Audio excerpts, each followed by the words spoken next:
Hello everyone, I am Mr. Night Truth. I know many of you enjoy listening to these videos as you fall asleep. So before you drift off, I'd love for you to leave a comment letting me know where in the world you're tuning in from. And if you're enjoying the story, don't forget to like and subscribe. Alright, now let's get comfortable, relax, and let's go down into the story. Story number 1. They told me the forest was empty, but when I looked at the trees, the carvings weren't just old. They were warning me. And the machines, they weren't breaking down by accident. I should have never set foot in that forest that day.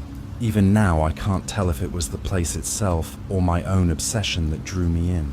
The moment we arrived, a strange hush settled over the Kentucky pines. Not the natural silence of a forest, but something heavier, waiting, like the air itself was holding its breath. I remember saying it out loud to Jake, the youngest of our crew. Feels wrong, doesn't it? He nodded, tight-lipped, eyes darting to the shadows between the trees. The first signs were subtle. The machines groaned, chainsaws stuttering for no reason I could explain. Axes dulled in moments where they should have cut cleanly. I told myself it was coincidence. I always tell myself that, but then we noticed the carvings. At first, they seemed like ordinary initials, old marks left by previous loggers. But as I looked closer, symbols emerged, strange lines and spirals, jagged and deliberate, almost as if someone or something was leaving a message. Jake was the first to admit his fear. "It's just watching us," he whispered one afternoon, voice shaking. I laughed it off at first, trying to keep the mood light, but even I couldn't ignore the unease crawling up my spine. The forest seemed too alive, responding to our presence in ways I couldn't rationalize. Footsteps in the underbrush when no one had moved, shadows stretching in unnatural angles, darting just beyond our vision. Every sound, every flicker of light felt amplified, sinister. I've always been drawn to stories about vanished crews, tales of logging sites abandoned after unexplained disappearances. Something in me wanted to believe we'd encounter the extraordinary, but standing there, surrounded by trees etched with warnings, I questioned whether it was the forest that was cursed, or my own obsession twisting what I saw. Maybe both. By the second day, small accidents began to add up. A chainsaw stalled mid-cut, sending a spray of sparks toward the ground. A truck engine refused to start, even after repeated attempts. Tools went missing, only to reappear in impossible places. I began to wonder if someone or something was testing us, mocking our intrusion. But there was no one else in sight. Just us and the pines, and something lurking just out of reach. Late that evening, Jake wandered off the main clearing. We didn't notice until a low call from him shattered the stillness. I think I saw something," he stammered when we found him, trembling beside a fallen tree. Shadows, moving between the trees. They were watching. I wanted to tell him it was nothing, that fear was getting the better of him, but I didn't. Deep down, I had seen it too. Shapes flitting between the trunks, too quick to identify, disappearing the instant I focused. We tried to settle down for the night, lights low, machines secured. But the forest didn't sleep. The wind carried whispers, or maybe they were voices just beyond comprehension. I swear I heard a faint scratching, like claws against bark, circling our camp. Every time I turned, the shadows seemed to shift, just out of reach, mocking, teasing, reminding me of all the vanished crews I'd read about. And then I saw the fresh carvings. At first, I thought my eyes were playing tricks on me, tired from the day's work. But no, symbols had appeared overnight, jagged and angry, as if etched by hands desperate to communicate or warn. I shone my flashlight across the rough bark, the spirals almost pulsating in the beam. Beneath them, faint footprints led away from the clearing into darkness, winding toward a part of the forest we hadn't explored. I crouched, running my fingers over the carved lines, feeling the raw edges under my gloves. My pulse hammered in my ears. Whoever, or whatever, had made these marks wasn't far, and the footprints, they weren't just from a human. Something about their pattern, the depth, the stride felt wrong, unearthly. I remember telling myself, it's just someone messing with us. Maybe another crew, maybe a prank. But the forest felt alive that night, watching, waiting. And Jake, curled up near his tent, muttering about shapes and whispers, only reinforced the creeping doubt gnawing at me.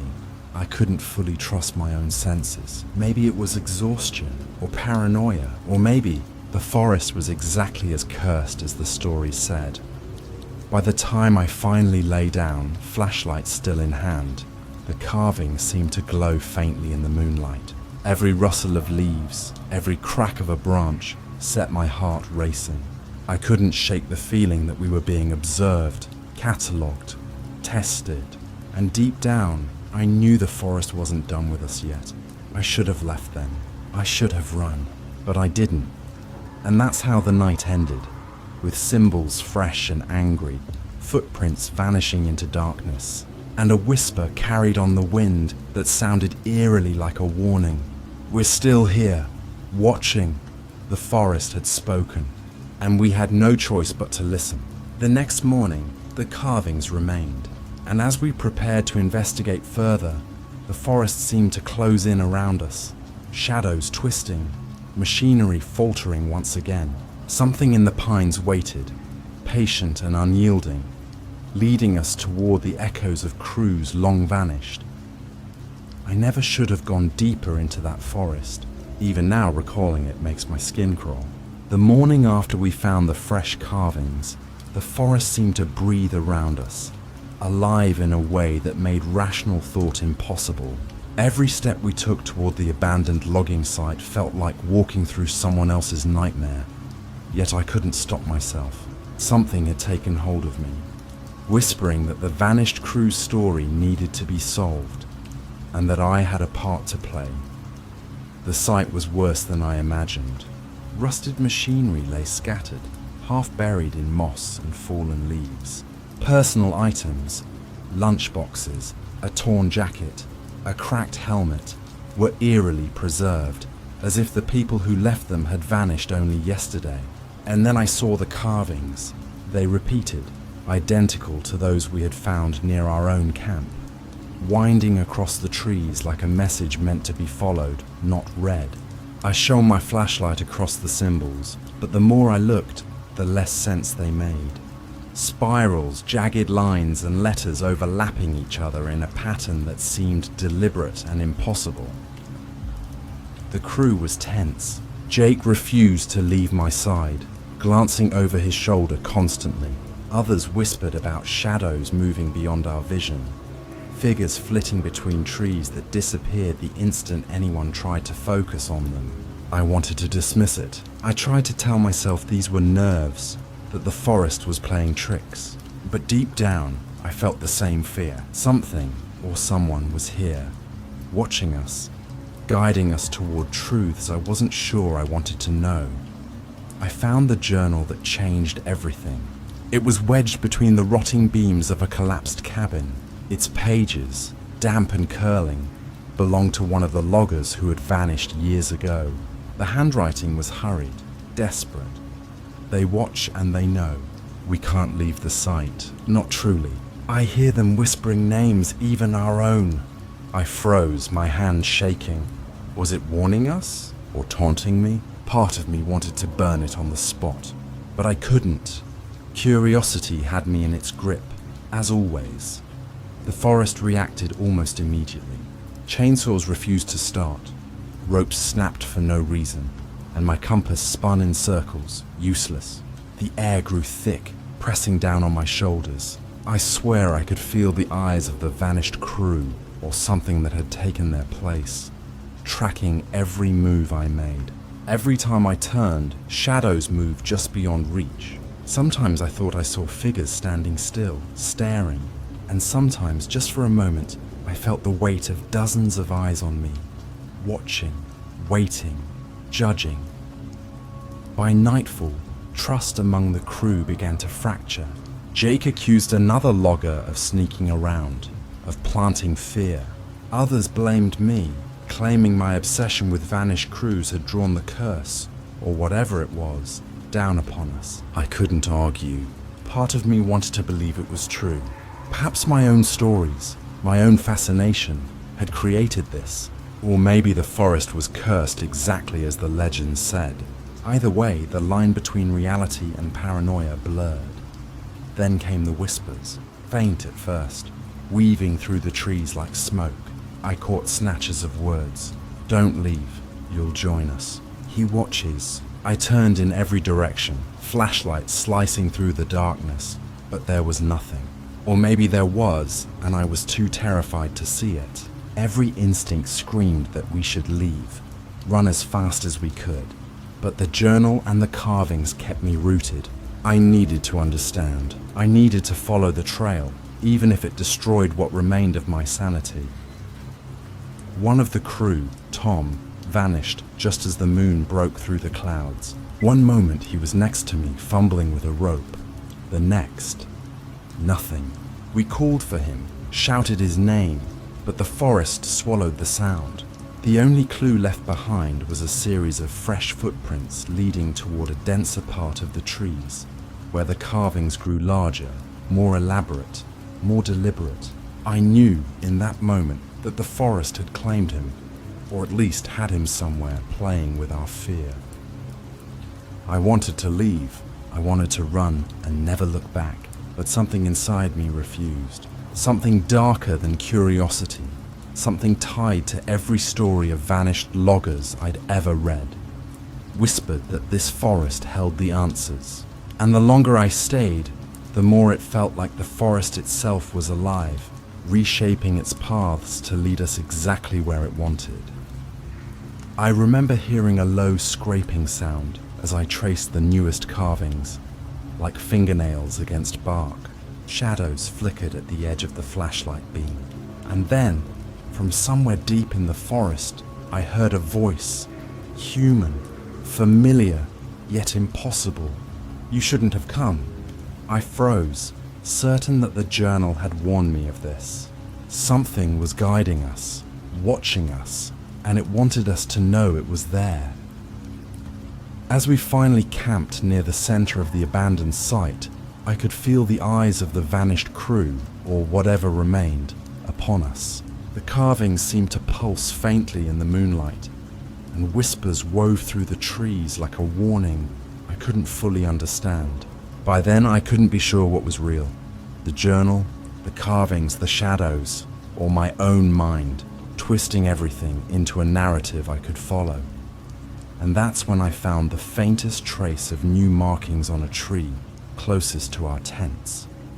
Symbols I hadn't seen before, freshly carved, leading toward a slope that dropped into near impenetrable darkness.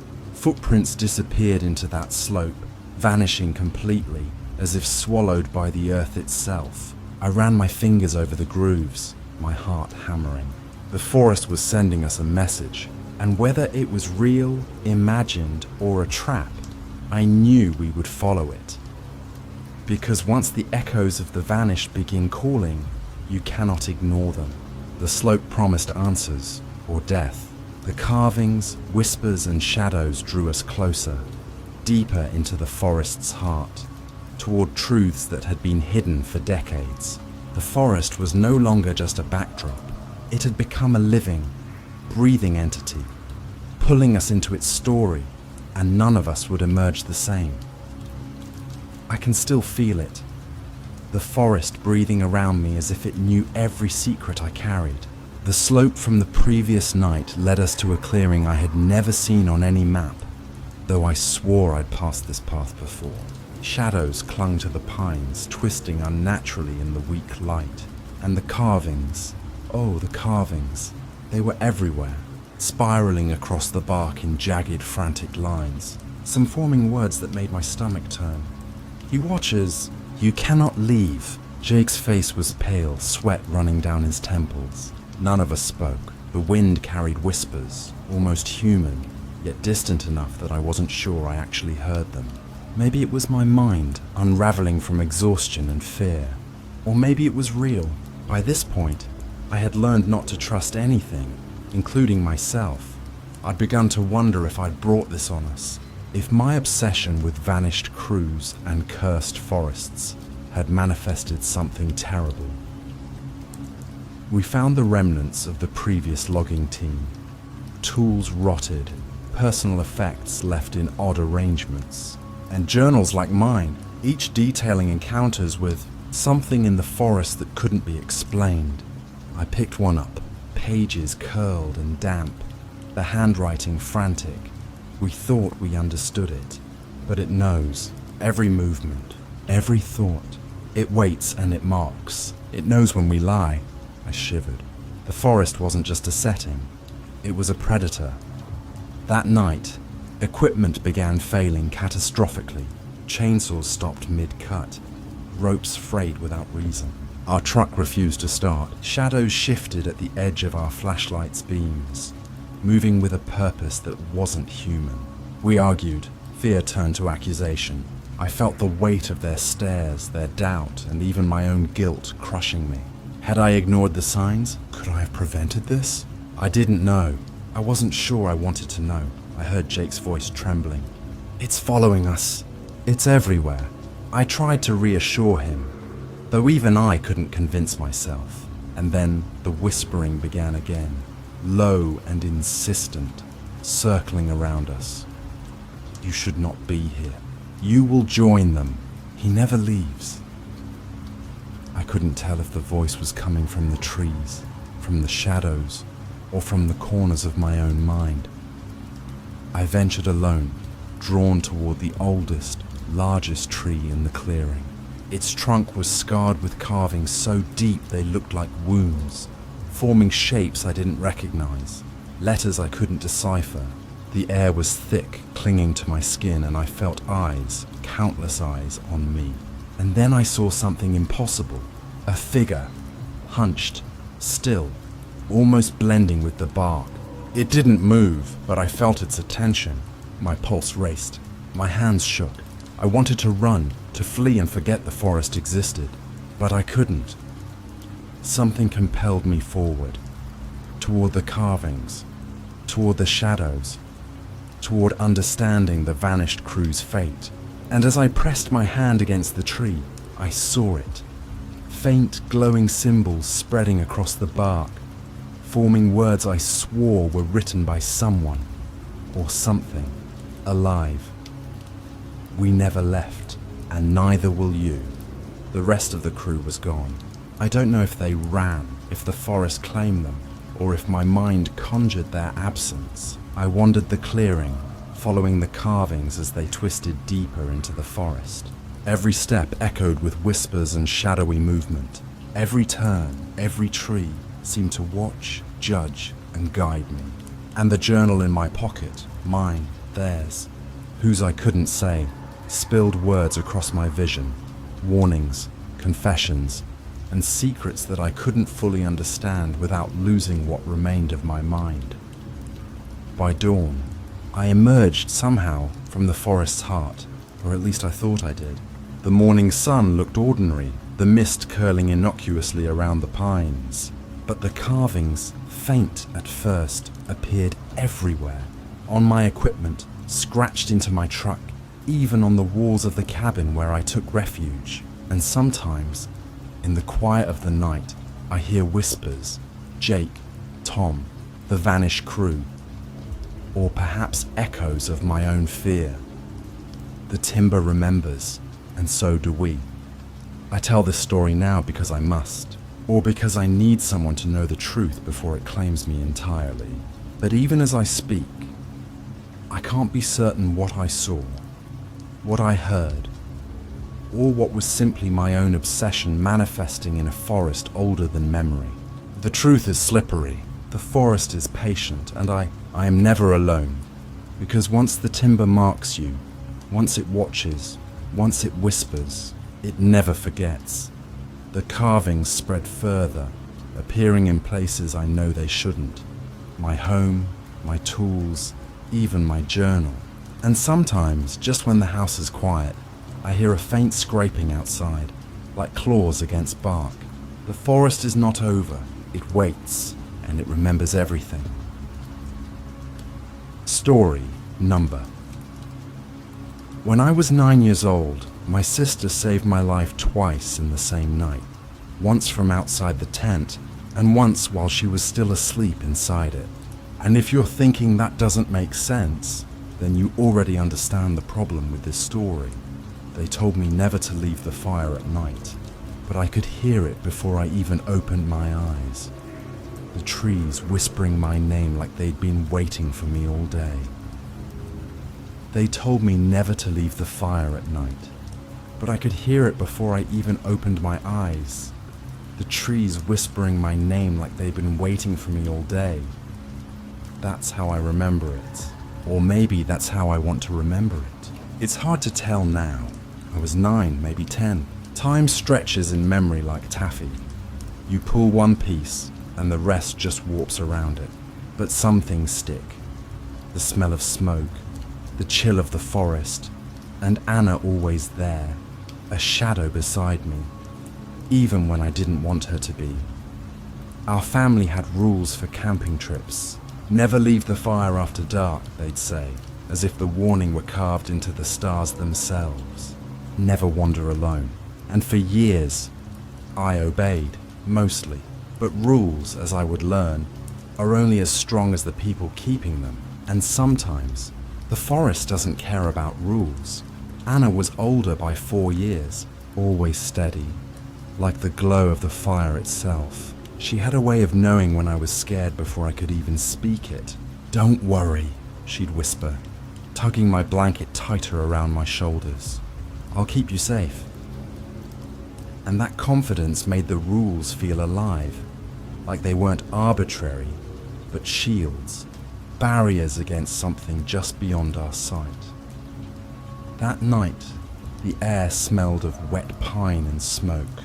The fire crackled, throwing crooked shadows on the canvas of our tent. The world outside seemed huge and deep, and yet, in that moment, I thought I could hear it. The faintest shuffle between the trees, a sound that didn't belong to a squirrel or wind. I told myself it was imagination. "It's nothing," I whispered, but the whisper didn't settle.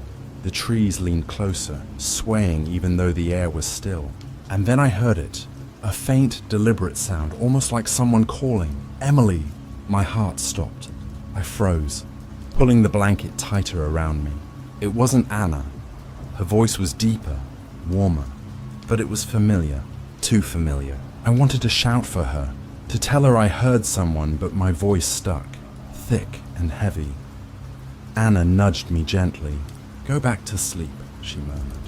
Her presence was grounding, but even she didn't notice the shadows flickering beyond the firelight. Or maybe she did, and she didn't tell me, I can't remember which. The voices came again, whispering my name, stretching through the dark. They were soft, almost coaxing, like a friend I knew too well, or maybe a stranger pretending to be one. My small hands gripped the edge of the tent flap, fingers trembling. "Anna," I whispered, more to myself than to her. My sister's form leaned closer, watching me carefully, her eyes reflecting the orange glow of the dying fire. I wanted to trust her, wanted to stay under her protection, but the whispering kept pulling, urging me forward, into the trees. I remember stepping toward the flap, just a little. Maybe it was my curiosity. Maybe it was the thrill of breaking a rule I'd been told to obey without question. The forest seemed to breathe around me, drawing me out. Then I froze. The whisper came again, closer now, clearer, almost right beside the tent. "Emily," not Anna, not anyone I recognized. And yet, my name carried weight, heavy and urgent, wrapped in something I couldn't name. I stumbled back toward the sleeping bag, my chest hammering. Anna's hand found mine, warm and solid. "Don't," she said softly. and it was the first time her voice sounded like a warning rather than comfort. I nodded, but the sound lingered in my mind, a thread I couldn't pull away from. The shadows outside seemed to pulse, bending toward me. Something was out there, patient and aware, waiting for me to step over the line I'd been told never to cross.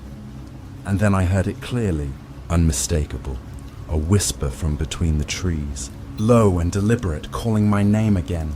Emily. I swallowed hard, gripping Anna's hand, and for the first time, I realized the rule wasn't just a rule.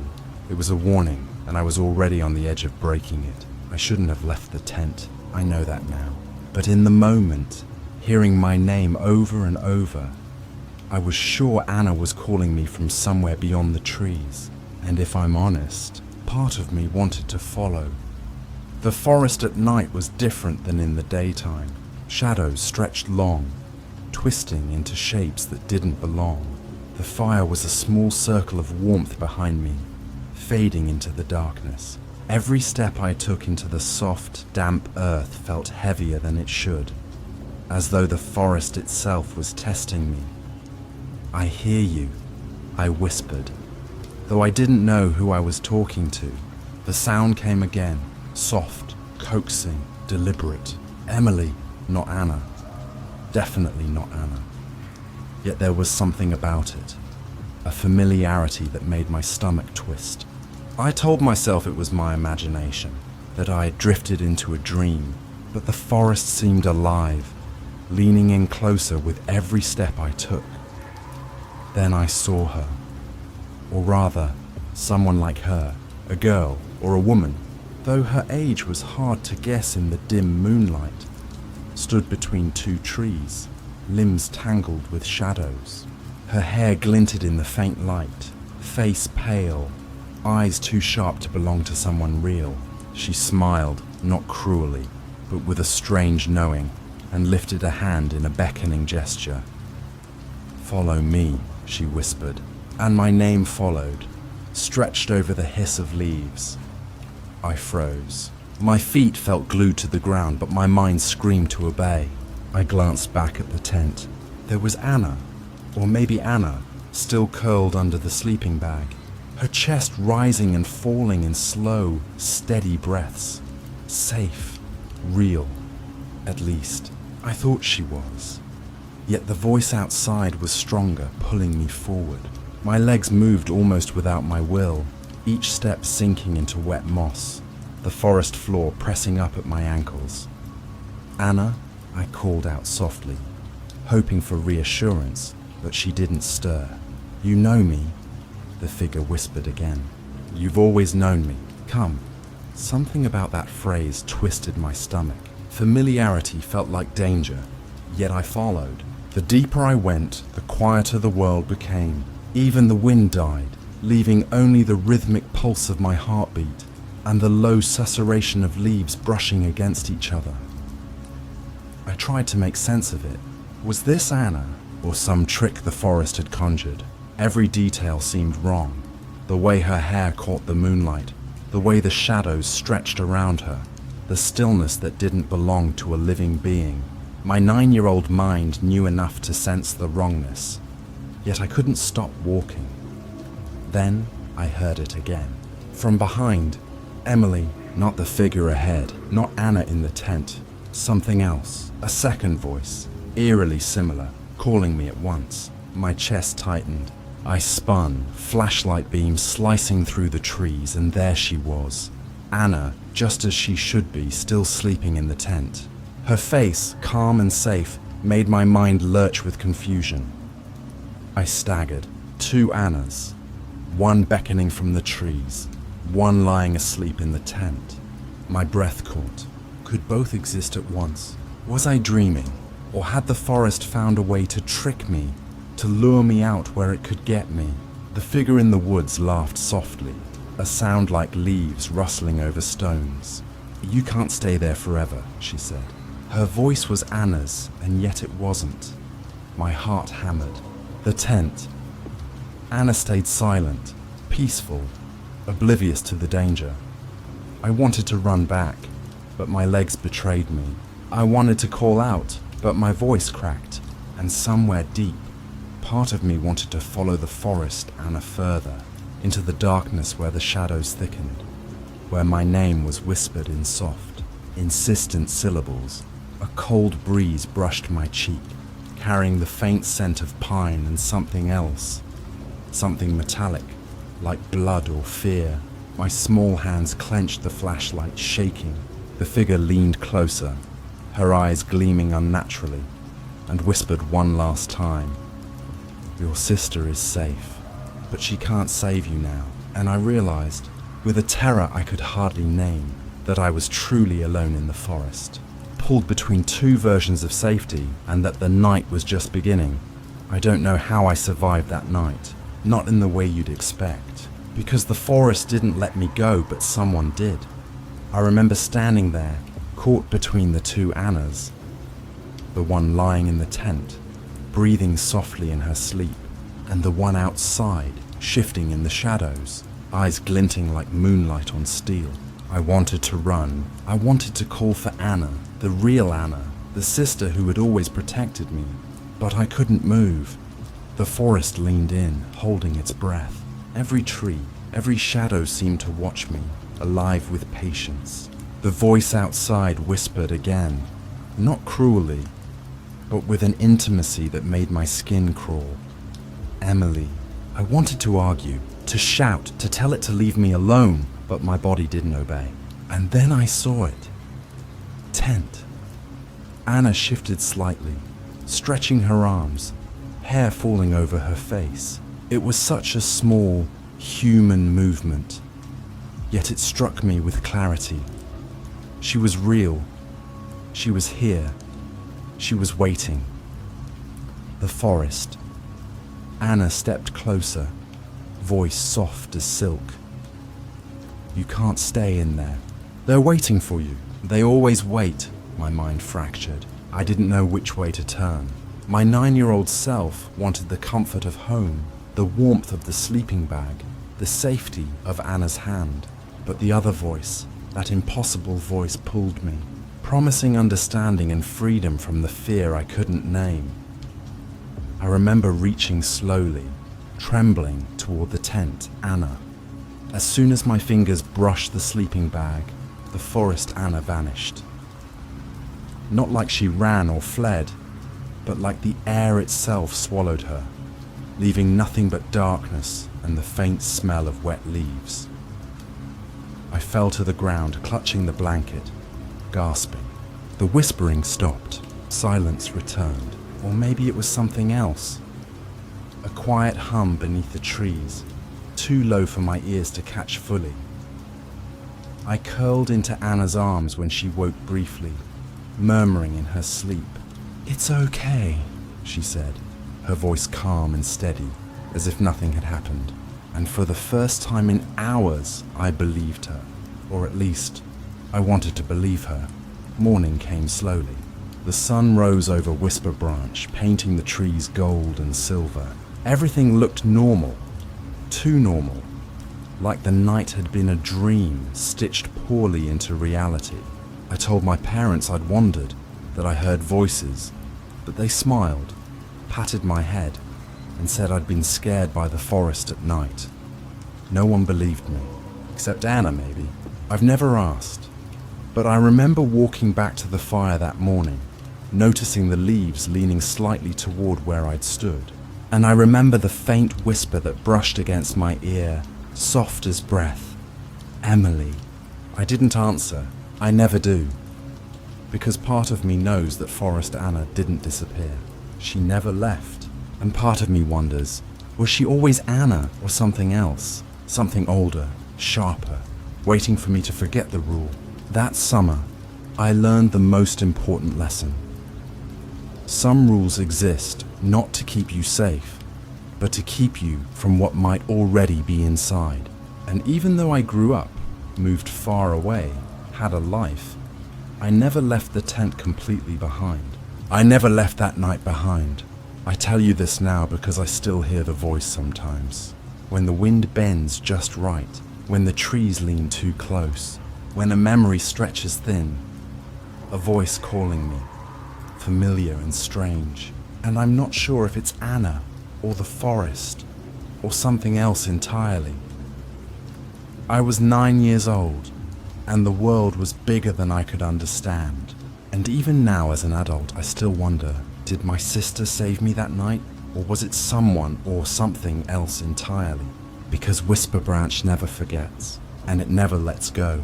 Not like she ran or fled, but like the air itself swallowed her, leaving nothing but darkness and the faint smell of wet leaves. I fell to the ground, clutching the blanket, gasping. The whispering stopped. Silence returned. Or maybe it was something else. A quiet hum beneath the trees, too low for my ears to catch fully. I curled into Anna's arms when she woke briefly, murmuring in her sleep. "It's okay," she said, her voice calm and steady, as if nothing had happened. And for the first time in hours, I believed her. Or at least, I wanted to believe her. Morning came slowly. The sun rose over Whisper Branch, painting the trees gold and silver. Everything looked normal. Too normal. Like the night had been a dream stitched poorly into reality. I told my parents I'd wandered, that I heard voices, but they smiled, patted my head, and said I'd been scared by the forest at night. No one believed me, except Anna maybe. I've never asked, but I remember walking back to the fire that morning, noticing the leaves leaning slightly toward where I'd stood. And I remember the faint whisper that brushed against my ear, soft as breath. "Emily."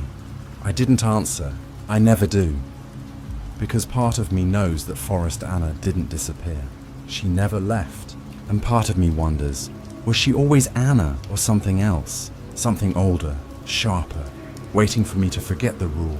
That summer, I learned the most important lesson.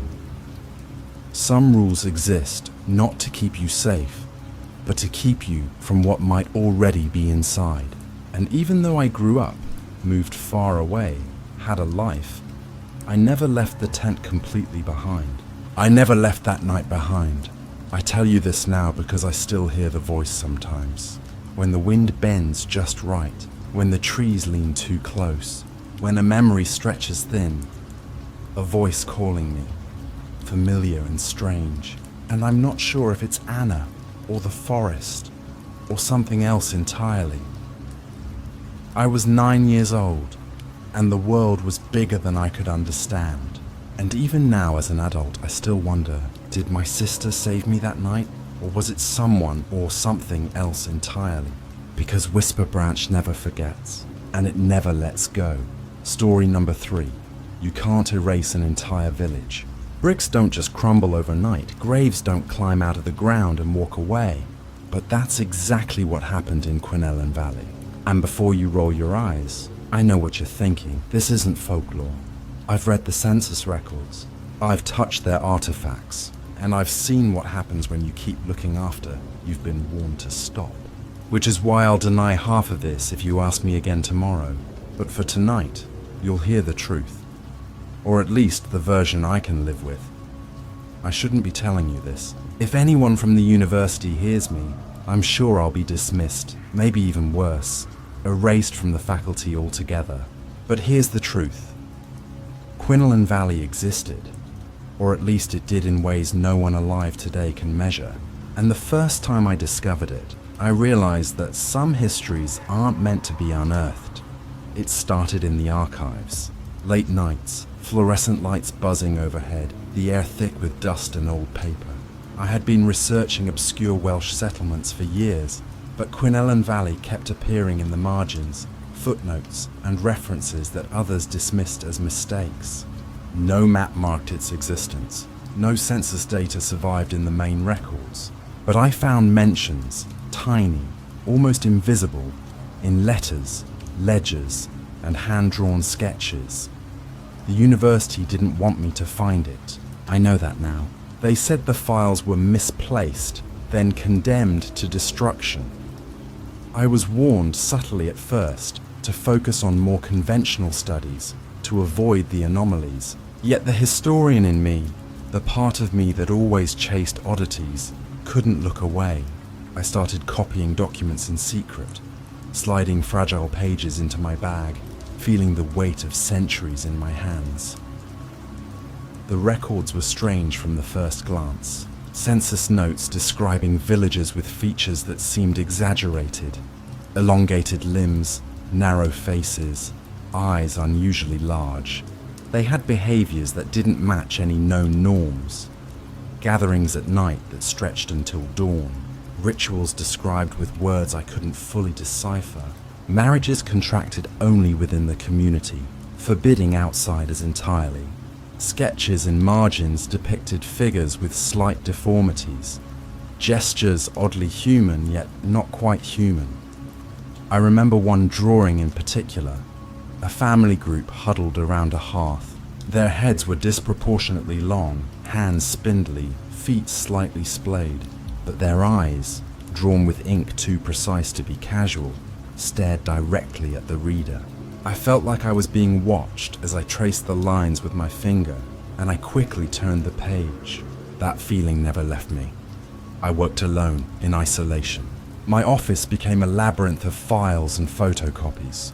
Notes scribbled on sticky notes, strings connecting names and dates that seemed meaningless until patterns emerged. And as I dug deeper, the sense of unease grew.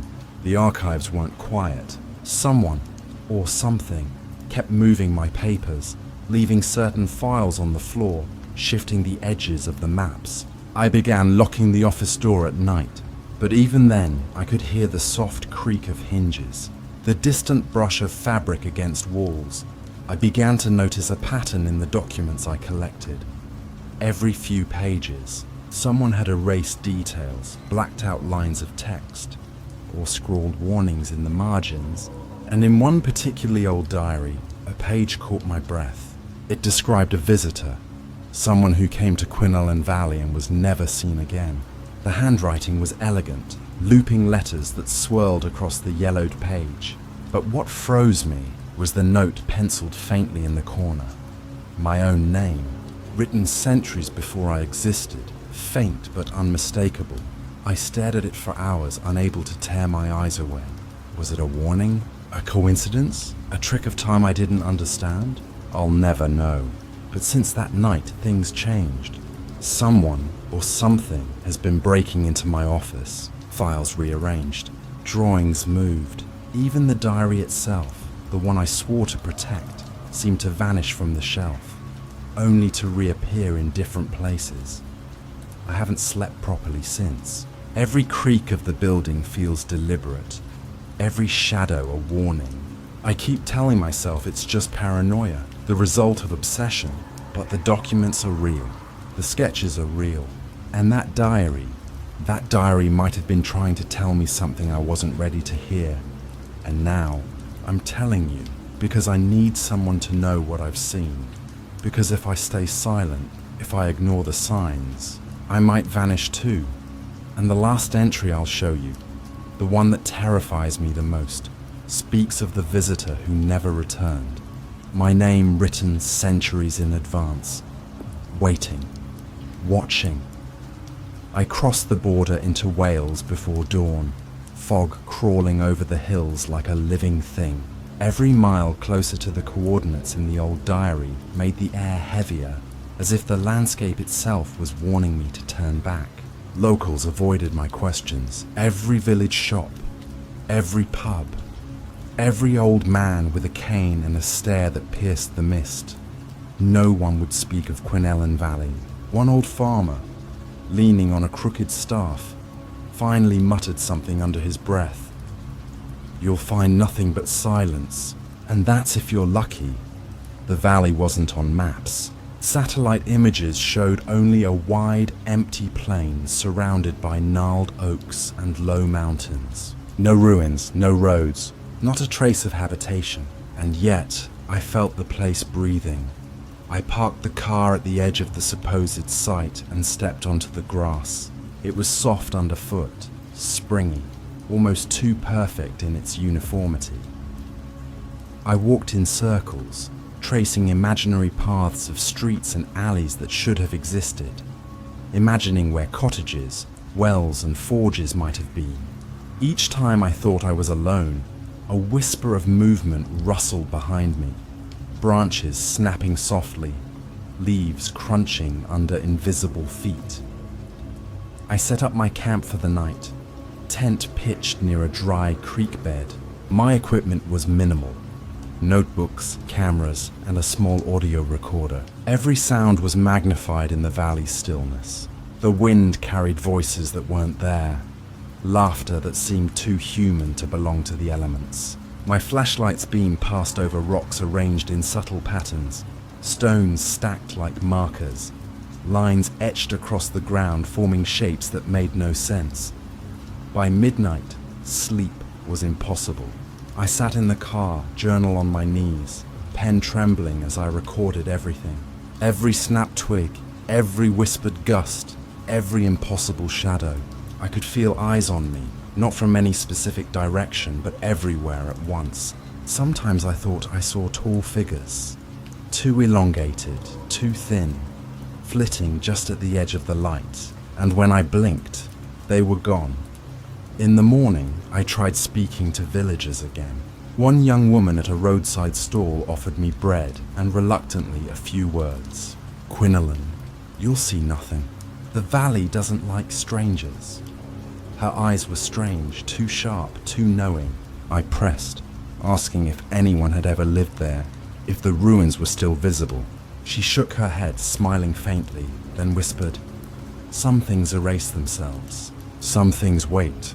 That phrase lingered in my mind as I returned to the plain. I could swear the air grew colder, thicker. Shadows clung to my legs, flickered across my vision.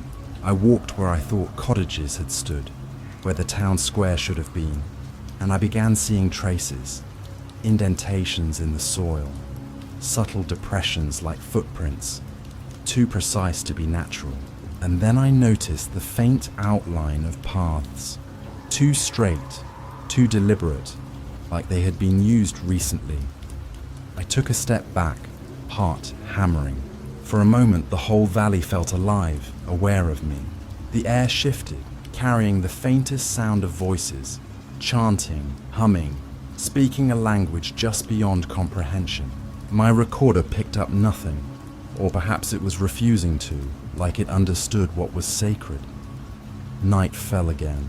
I tried to sleep in the car, but movement outside was relentless. Branches scratched the windows in rhythm. Leaves rustled without wind, and occasionally, faint knocking tapped against the metal. Not random, deliberate, like communication. I sat up and shone my flashlight across the valley floor, and there they were, figures, pale, elongated, impossibly tall, standing at the edges of the fields where the village should have been, watching, waiting. Their heads tilted unnaturally, and their eyes reflected the dim moonlight in a way no human eyes ever could. I froze. The valley had claimed its presence, and I had walked straight into its gaze. I don't know how long I sat there. Minutes, hours. The figures never moved closer, but the feeling of being observed was absolute. I could hear the whisper of fabric against the earth, subtle shifts of weight, and the faint, impossible hum of voices weaving together, almost forming words. And that's when I realized something I hadn't admitted to myself before. Quinolan Valley wasn't gone. It was waiting for me. I left Quinolan Valley that morning, sun cutting through the mist, but the valley didn't stay behind. I drove for hours, the landscape flattening into roads and fields that should have been ordinary, yet shadows clung too close to the edges of my vision. Every turn, every village, every quiet lane seemed like it could be Quinolan pretending to follow me. Back at my apartment, I unpacked my notes and equipment, trying to convince myself it was over. But I was wrong. The air smelled of damp earth and moss, faint traces of the valley creeping into my living space. Soil clung to my shoes, though I had scrubbed them clean. A faint hum lingered behind the walls, just low enough that I couldn't locate its source. I tried to carry on my normal life, lecturing students, grading papers, answering emails. And that's when I made the mistake of introducing her, my assistant, a promising student named Elin. She was curious, determined, and dangerously attentive. I should have warned her. I should have kept her away. But I was obsessed. An obsession breeds selfishness. Elin wanted to see the documents. She begged to review the sketches and diaries, promising caution. I hesitated. I knew she'd become part of this if she stepped too close. But something in her eyes reminded me of myself, hungry for truth, desperate for discovery. I handed her the files, watching as she traced the lines of the villagers' elongated forms, whispered their strange rituals aloud. I should have stopped her. That night, I woke to find the apartment changed. The shadows had grown, stretching along the walls, curling over corners that should have been empty. Soil had spread across the carpet, arranged in subtle spirals and patterns I recognized from the valley floor. And then the sound started. Soft footfalls pacing above the ceiling, faint knocks echoing from the walls. Not random, measured, deliberate. Elin was gone. I called her name into the darkness, but the only answer was the faint hum of a song, a lullaby she could not have known. And then I saw it, reflection in the window, figures standing just outside, impossibly tall, spindly limbs leaning against the glass, faces pale, elongated, eyes sharp, unblinking. Quinellen Valley had arrived. I wanted to run, to escape, but the apartment felt like quicksand. Every corner I turned, the soil patterns shifted, guiding me back to the center. The whispers came closer, indistinct voices forming fragments of speech. Sometimes it sounded like Elin calling. Sometimes it sounded like the villagers, centuries old, reciting warnings. The valley moves. It finds. I tried to convince myself I was dreaming, that exhaustion and obsession had twisted reality. But the artifacts, the soil, the recordings, every proof remained tangible. I could feel the eyes on me even in the brightest daylight. A reminder that knowledge has a cost, that curiosity is never free. And then I understood. Quinellen Valley doesn't vanish. It relocates. It spreads. It waits for those who look too closely. I whispered this to myself, hoping it was a prayer. The valley is patient. It chooses carefully. And tonight it had chosen me. I cannot leave. I cannot escape. Every shadow, every draft of air, every echo in this apartment whispers its presence. And sometimes, in the deadest hours of the night, I hear Elin's voice among the whispers, and I know she is no longer my student. She has become part of Quinellen, as I'm beginning to understand I already have. I don't know if I'm warning you or confessing. Perhaps I am both. Perhaps by the time you hear this, the valley will have found a way to reach you too. Because Quinellen Valley isn't just a place. It's patient, it remembers, and it never truly lets go. Story number. I need you to understand something before I go on. The night didn't feel wrong at first. Or maybe it did and I just ignored it. I can't be sure anymore. All I know is that when I close my eyes, I still hear those echoes in the dark. Some belonging to us, others that I don't think were ever human. I came with the Schmidts to Maquoketa Caves, though sometimes I wonder if I should even say I came with them. It wasn't like I was family. I wasn't invited in the way people imagine invitations, warmly, openly. My presence was tolerated.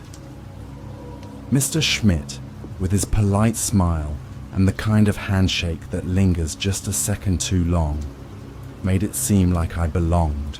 But Mrs. Schmidt never looked at me directly. Not once. Not until it was far too late. The caves were colder than I remembered from childhood field trips. The air carried dampness that clung to the skin and slid down your spine in invisible rivulets. Our lanterns, cheap battery-powered ones from a gas station, cast weak cones of light that seemed swallowed whole by the stone. It was like the darkness didn't want to be broken. It resisted every flicker, every spark. I told myself I was there for the peace of it, the adventure. But peace has nothing to do with why I went. And adventure was the last thing anyone would call it when it was over. "Watch your step," Mr. Schmidt said, his voice low, almost reverent. He always spoke like he was in church, like every sentence had to pass through some filter of politeness before it left his lips. "I know," I muttered.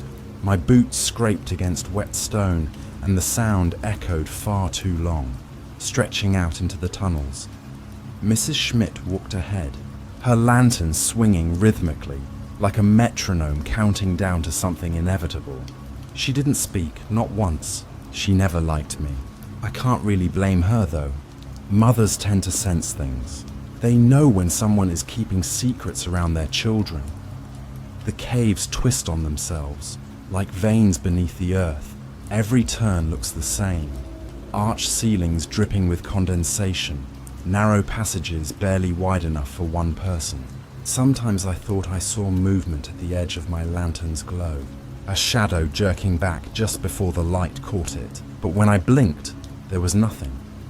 Or maybe there had been something, and my brain just refused to catalogue it. That happens sometimes. The mind deletes what it can't explain. "Did you hear that?" I asked once, pausing in the middle of a low corridor. Mr. Schmidt stopped too. His lantern shook in his hand. "Hear what?" "A voice," I said. My own words sounded childish the second they left my mouth. Like someone calling, but no one had called. At least, not then. He looked at me for a long time, eyes steady. But he didn't say I was wrong. He didn't say I imagined it. He just turned and kept walking. And I followed, even though every instinct told me not to. We made camp in a wider chamber, one of those cathedral-like caverns where the ceiling rises so high your lantern can't reach it. The Schmidts set out blankets, thermoses, neatly packed sandwiches. Everything they did was neat, deliberate, as though keeping order might protect them from the place. I sat apart, leaning against the wall, running my fingers over the rough limestone. The stone felt almost warm, which shouldn't have been possible. When I pulled my hand away, I swear I felt a faint vibration, like something deep within the rock was stirring. Mrs. Schmidt caught me staring at the wall and frowned. She whispered something to her husband, too soft for me to catch. He nodded, then he smiled at me again. That same polite smile, but now it looked strained, almost pitying. We ate in silence. The only sounds were the crunch of bread, the slosh of water, and the steady drip of moisture from the ceiling. Every drop echoed like a heartbeat, slow and patient. "You sure about staying the night?" I asked finally. Mr. Schmidt looked at me, lantern glow reflecting off his glasses. "Why wouldn't we be?" I shrugged, though I could have said 1,000 reasons. The cave felt alive. It felt hungry. "It's just dark," I said weakly. Mrs. Schmidt finally spoke. Her voice was sharper than I expected. "Dark doesn't kill people." She was right, of course. Darkness alone doesn't, but something else does. I didn't tell them about the shape I had seen earlier. Or maybe it wasn't a shape. Maybe it was my shadow doubling back on me, twisted by the uneven walls. Still, I couldn't shake the certainty that something else moved with us, staying just out of reach. Later, when they lay down to rest, I wandered back toward the tunnel. I told myself I was only stretching my legs, but that wasn't the truth. I was listening, waiting, and I heard it again. Those whispers. At first they mimicked the drip of water, soft and steady. Then they shifted, growing closer to words. I don't know if they said my name. I think they did. When I returned, Mr. Schmidt was sitting upright, lantern in his lap. "Don't go wandering off," he said quietly. "Why not?" I asked. His jaw tightened. "Because caves don't forgive mistakes." That answer didn't comfort me. If anything, it sounded like a warning, not about the caves, but about him. I lay down after that, though sleep never came. I watched the faint glow of their lantern fade as the batteries weakened, the shadows thickening around us. My mind raced with questions I didn't dare speak. Why had they really asked me to join them? Why did Mrs. Schmidt keep watching me with that suspicion in her eyes? And most of all, what would happen if I told them the real reason I'd agreed to come? But I didn't tell them. I never told them. The last thing I remember before drifting into a shallow, uneasy sleep was the sound of footsteps. Not ours, we were still. These were heavier, deliberate, echoing from deeper in the tunnels, and when I jolted awake hours later, the footsteps had stopped, but something else had taken their place. The silence. A silence so absolute that even the drip of water had vanished. A silence that felt like it was waiting for us to make the next move. And maybe that was when the night truly began to unravel.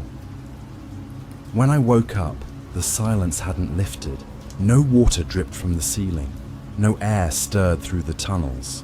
It was like the cave itself had been holding its breath all night. But there was something new. The sound of soft humming just at the edge of the chamber. A girl's voice, faint, delicate, and completely out of place. That was the first time I saw Elise. She sat with her back against a stalagmite, head tilted, her lantern flickering weakly on her knees. She must have joined us while I was half asleep, though I don't know how I missed her arrival. Or maybe I just didn't want to admit I had. Elise Schmidt was 17, maybe 18. The sort of girl who carried herself like she wanted to vanish and be noticed at the same time. Her hair was tucked beneath a knit cap, her eyes hidden in shadows. She stopped humming the moment I looked at her, like she'd been caught doing something wrong. Morning, I said, though morning was only a concept underground. She gave me a faint smile. You were talking in your sleep. That unsettled me. What did I say? Her smile widened, but she didn't answer. Instead, she stood and brushed dust from her jeans. Behind her, Mrs. Schmidt was packing their things with tight, efficient movements. Mr. Schmidt fiddled with the lantern batteries, pretending not to notice the tension crackling in the air. I should have asked Elise more, pressed her to tell me exactly what words had slipped from my mouth while I drifted half-conscious. But I didn't. I let it pass. That was the first mistake of many. We moved deeper into the caves that day. According to Mr. Schmidt, the main tunnels were too crowded with other campers. Funny thing is, I never saw anyone else. Not one. No voices, no stray flashlights, nothing. The deeper we went, the more the light seemed to resist us. Elise stayed close to me, her flashlight beam bouncing wildly across the stone. At one point, she leaned close and whispered, "You hear them too, don't you?" My throat tightened. Hear what? The footsteps, the echoes that don't match ours. I wanted to lie, to dismiss it, but I couldn't. She looked at me like she already knew the answer, so I just nodded. Mrs. Schmidt noticed the exchange. Her lips pressed thin, but she didn't speak. Not then. That night, we made camp in a smaller cavern. The walls pressed closer here, the ceiling so low in places we had to duck. The lanterns threw long, jerking shadows that seemed to move when no one did. Elise sat near me again. Her parents settled across from us, their faces ghostly in the half-light.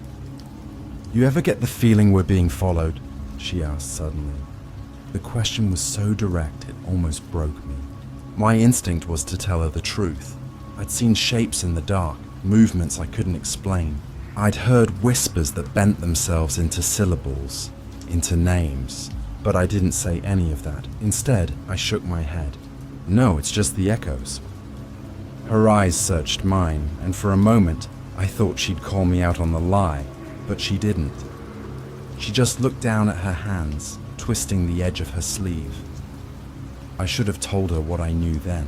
I should have warned her about the figure I thought I'd seen watching us from the tunnel mouth the night before. But if I'd been honest, maybe none of this would have happened, or maybe it would have happened sooner. Later, when her parents slept, Elise spoke again.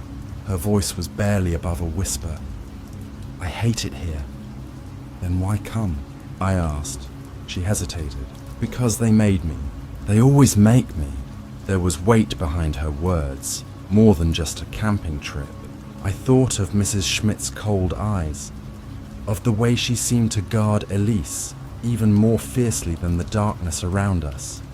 Do they hurt you? I asked before I could stop myself. Her silence was answer enough. The cave dripped once, just once, and the sound made her flinch like a gunshot. Sometimes I think about running away, she whispered. Just disappearing. Do you ever think about that?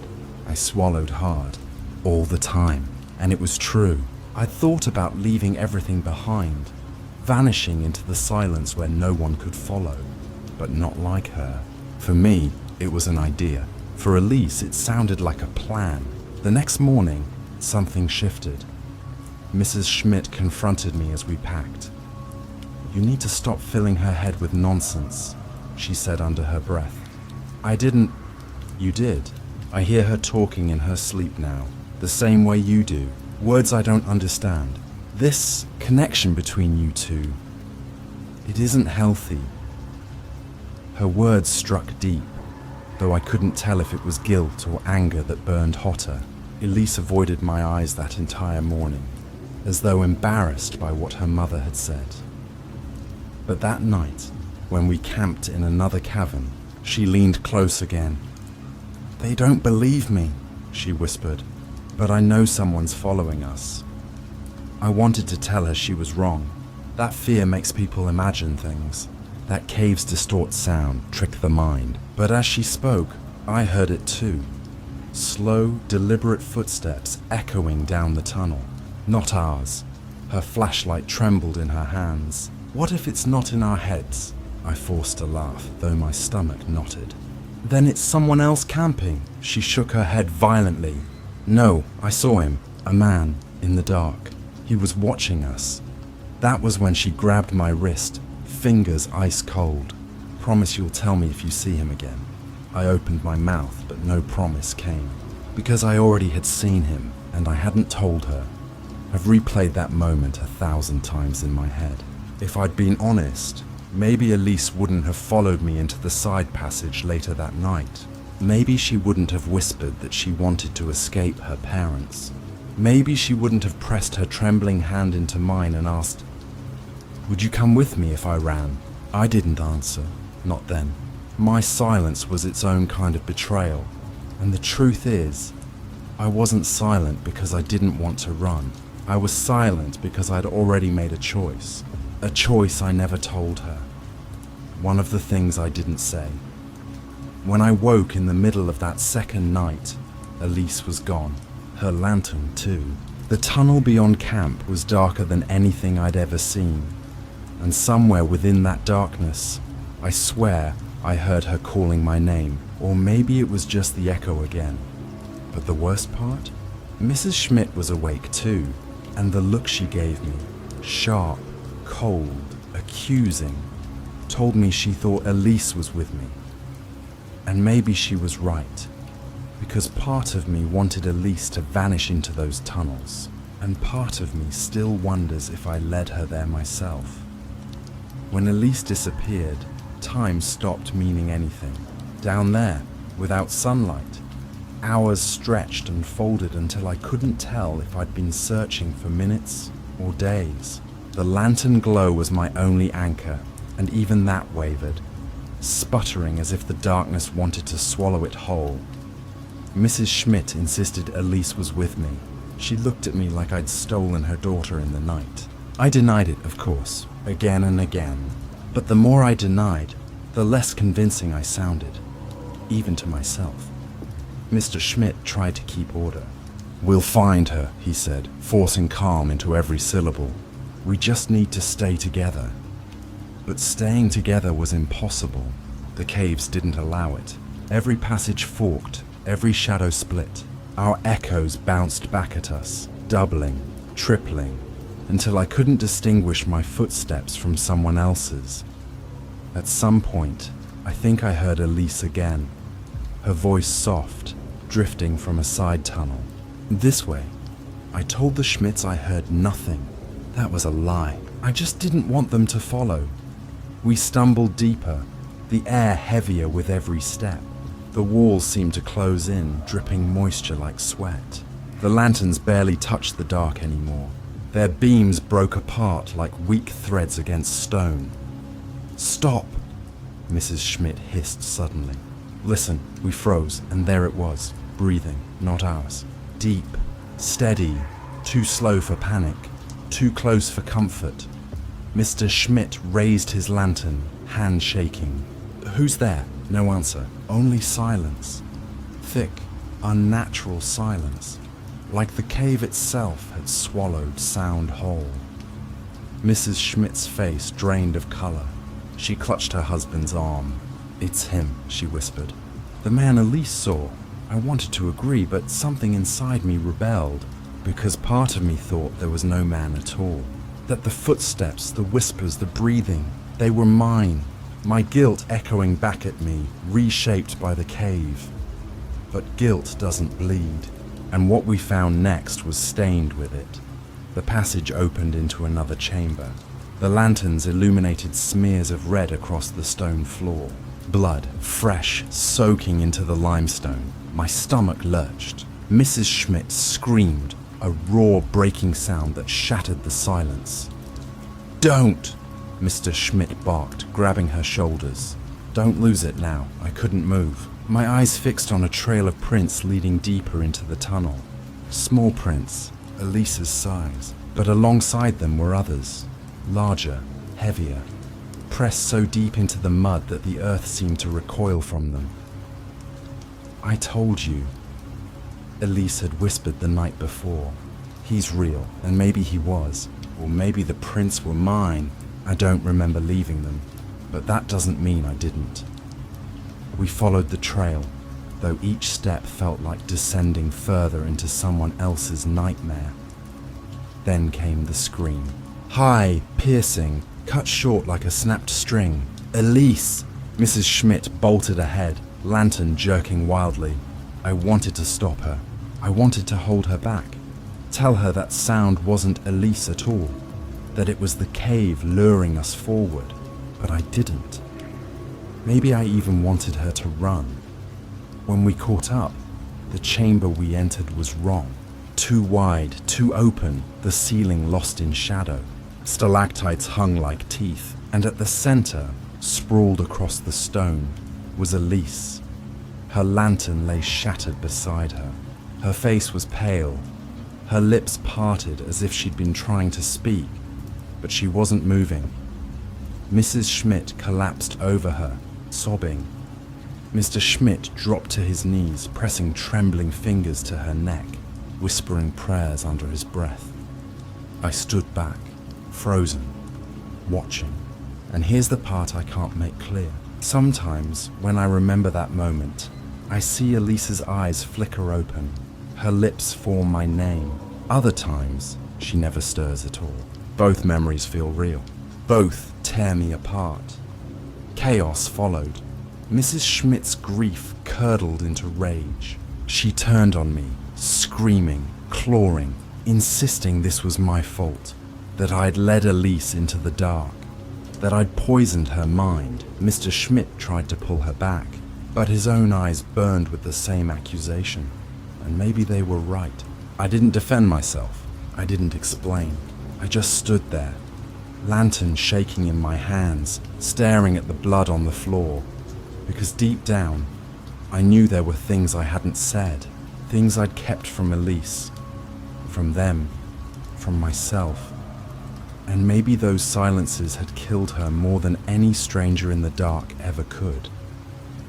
The fight blurred after that. Shouting, pushing, echoes multiplying until they sounded like a dozen voices screaming at once. My lantern toppled, shattering, plunging us into near total dark. I don't remember the exact moment it happened. A scream, Mr. Schmidt's cut short. A crash like bone against stone. And then another scream. Higher, ragged, Mrs. Schmitz this time. When the light flickered back, weak and trembling from the spare lantern, they were both still. Blood spread beneath them, seeping into cracks in the rock, and I was the only one left standing. I don't know how long I stayed there. Could have been minutes, could have been hours. The silence pressed in, thicker than ever, broken only by my own uneven breathing. Sometimes I swear I heard Elise whisper again, faint, curling through the tunnels. This way, but when I followed, there was nothing, always nothing.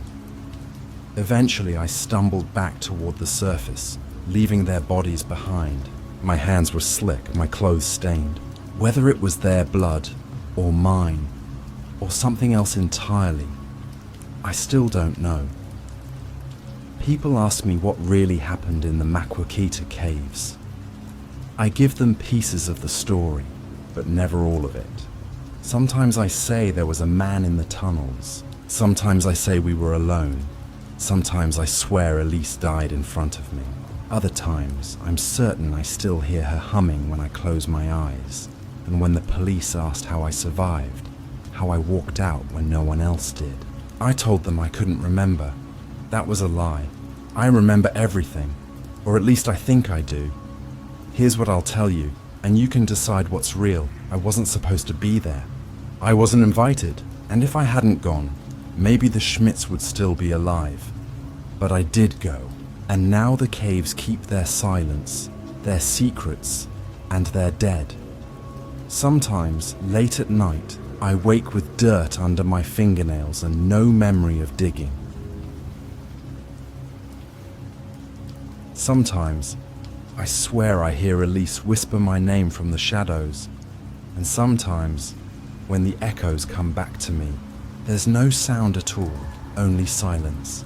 Silence where the echo should be. Story number 4. They always ask me when it really started, and I never know what to say.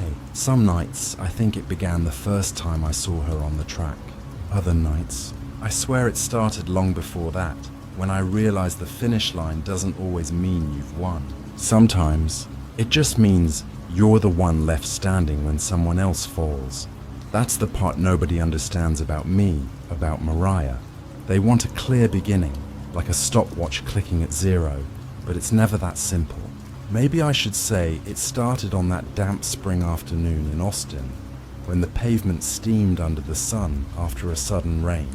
I was leaning against my bike, trying to look like I belonged there, and then she rode in, Mariah Wilson. People called her Mo, but I couldn't bring myself to. To me, she was always Mariah, like the name carried weight, like it was carved in stone. She came around the curve fast, water spraying from her tires, hair sticking to her face, and I remember thinking she didn't even notice me. That's the kind of rider she was. Focused, untouchable. Everyone else saw a girl with a smile and an easy laugh. I saw a force of nature with steel in her eyes. I told myself I admired her. That's the word I used. Admiration. But even now, saying it feels like a lie. Admiration is clean, innocent. What I felt was sharper, darker. It was something I couldn't name. Not then. She beat me that day. Of course she did. I came in second, my lungs burning, my hands blistered on the handlebars. She wasn't even out of breath. When she shook my hand at the end, her skin was damp and warm, and I wanted to hold on longer than I should have. She laughed, not cruelly, but like she knew exactly how much faster she was than me. That laugh followed me home. It echoed in my ears long after I lay in bed staring at the ceiling fan spinning round and round. I told myself I'd train harder, ride longer, eat better. I convinced myself that one day I'd cross before her. But in the same breath, I also thought, if I couldn't beat her, maybe I could be close enough to steal some of that light she carried.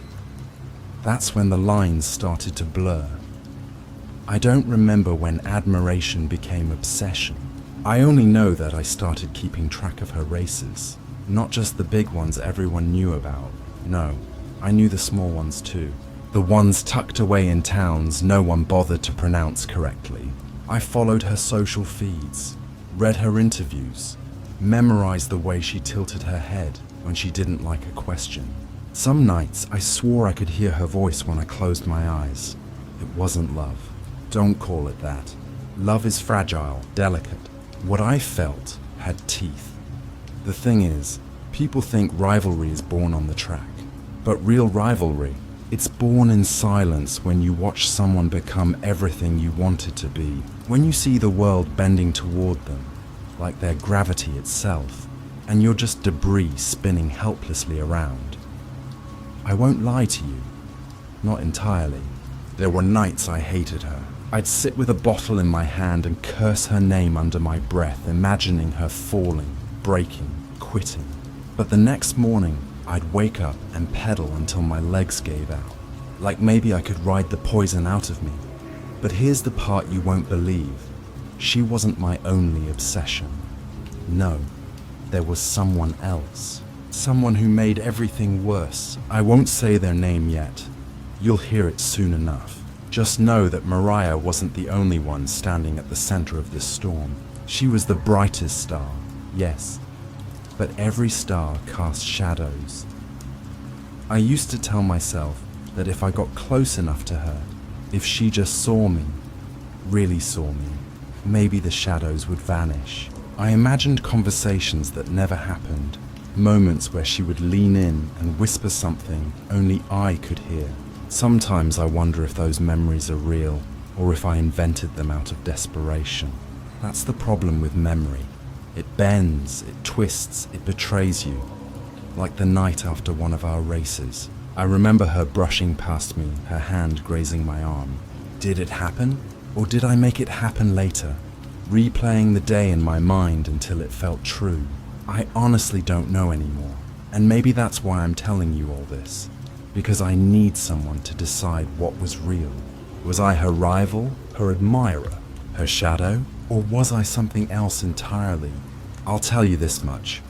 Mariah wasn't innocent, not completely. Nobody is. She knew the effect she had on people.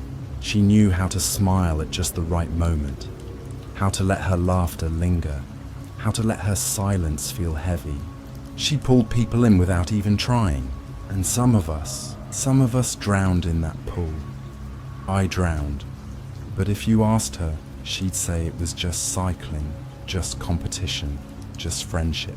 She'd deny there was more, because that's what people like her do.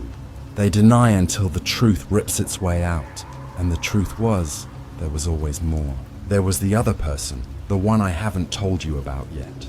The one who tied everything into a knot so tight it strangled us all. You'll understand when we get there. For now, just remember, every rivalry is a triangle in disguise. The finish line isn't where you think. It's not a strip of paint across the road, or a medal at the end. It's the moment someone breaks, when admiration curdles into envy, and envy into something far, far darker. And if you think I'm about to tell you exactly how it happened, you're wrong. Some truths aren't ready yet.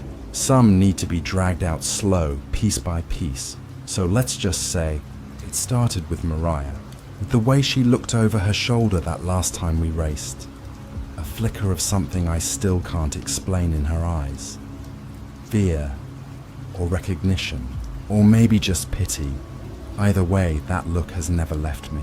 And if I close my eyes right now, I can still see her riding ahead of me, the gap between us widening with every turn. I never caught her, not on the bike, not in life, but I did catch her eventually, and that's where things really begin. People think death has a sound, a scream, a crash, a gunshot, but that night, all I remember is the wet hiss of tires on asphalt, circling in the dark like some endless wheel that wouldn't stop spinning. I wasn't supposed to be there. At least, that's what I keep telling myself. I wasn't supposed to know where she'd be, who she'd be with, what her plans were after the race. But the truth is, I knew everything. Mariah had this habit of leaving little breadcrumbs, probably without even realizing it. A post here, a message there, A smile at the wrong person in the wrong moment. And me? I picked up every crumb. I pieced it together like a puzzle no one else bothered to solve. So yes, I was there that night. The rain had been steady, thin needles striking the pavement, painting the street in a sheen of silver. Streetlights stretched into puddles, warping into long, trembling shadows. I remember waiting with my bike propped against the fence, the metal slick under my fingers. My chest ached, not from riding, but from anticipation, or maybe dread. I couldn't tell the difference anymore. She came later than I expected. Mariah always had that careless timing, drifting into moments like she owned them, but she wasn't alone. That's the part you've been waiting for, isn't it? The other person, the one I wouldn't name before, him. He was with her, the man who never saw me standing there, who probably never noticed how close I'd been all along. He walked beside her, holding his helmet in one hand, his other hand brushing hers too casually to be an accident. Do you understand now? It wasn't just rivalry. It wasn't just about winning or losing on the track. It was about him, about the triangle nobody wanted to admit existed. I should have turned back right then, but I didn't. Instead, I followed. My tires whispered over the slick road, each rotation like a secret I couldn't take back. I kept my distance, but not enough. Sometimes I wonder if Mariah knew I was there, if she caught my reflection in a storefront window, if she felt me breathing just a second too close behind her. They argued, you know. I won't repeat every word. I don't even trust my memory enough to say I heard them clearly, but I caught pieces. His voice sharp, hers rising like a blade. My name wasn't spoken, not out loud, but I felt it hanging in the air between them. I was there without being there, present but invisible. At least that's what I thought, because at one point, just one, Mariah turned. Her eyes cut through the night and landed on me, and for a breathless second I thought she saw me, really saw me.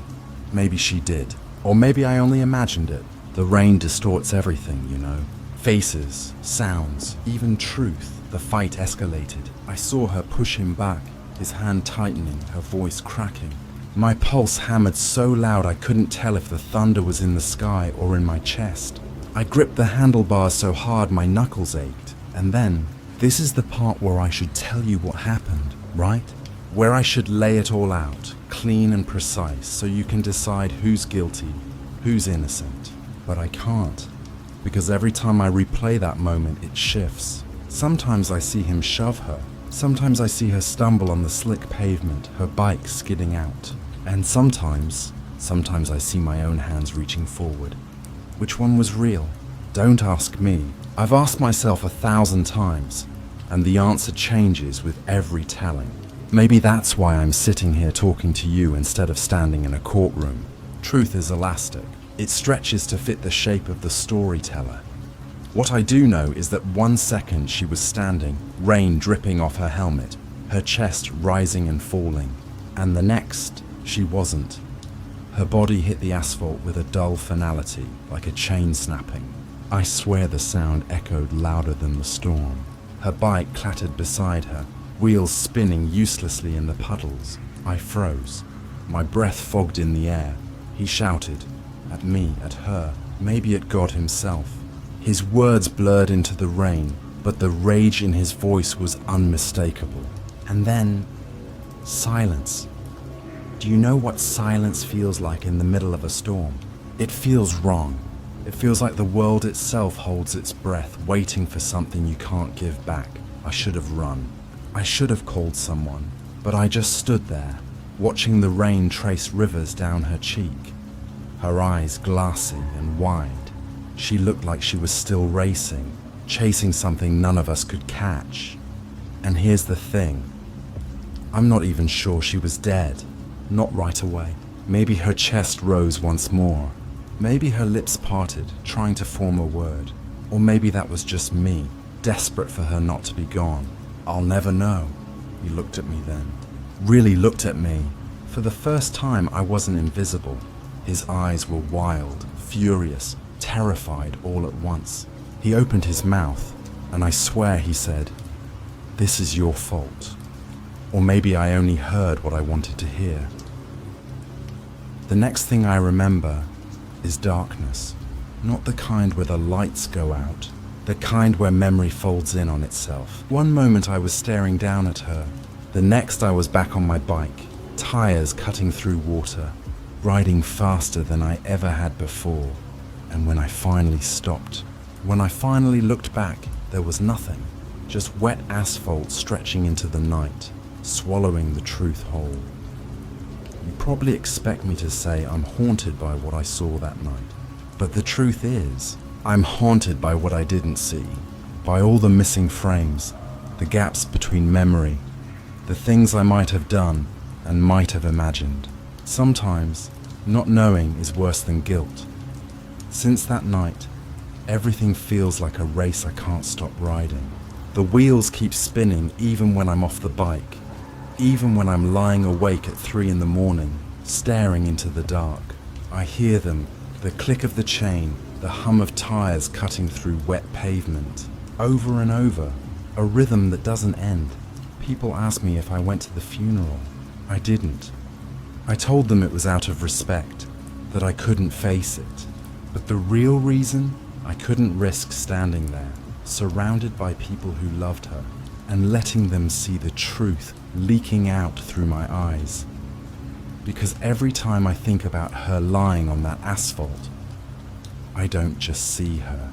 I see myself too, standing too close, breathing too hard, hands trembling, like they'd just done something they weren't supposed to. He never spoke to me again, the man in the triangle. Or maybe he did, and I blocked it out. Police came, questions were asked, but I told them what they wanted to hear. Just a witness, just another face in the storm. Nobody pressed too hard. Nobody ever does. When you learn to smile at the right moments, lower your eyes at the right times. But you can't trick yourself. Not forever. Some nights I dream she's still racing. I see her ahead of me on the track. Her jersey flashing red in the sun. Her breath steady. I push harder, harder, the gap closing inch by inch. And just when I'm about to catch her, she looks back. Her eyes meet mine, and suddenly the track dissolves into wet asphalt. Her body crumpled, her bike spinning uselessly. I always wake up gasping. Do you want to know the worst part? I don't even know if she's the one haunting me. Sometimes I think it's not her ghost I feel, but the shadow of who I was before all of this. Before obsession twisted me into something unrecognizable. Before admiration curdled into something hungry, something cruel. The peloton. Have you ever watched it? A swarm of riders moving as one, their wheels inches apart, their bodies almost touching. It looks beautiful, like perfect harmony, but it's fragile. One slip, one wrong move, and the whole thing collapses. That's what we were. Mariah, him, me.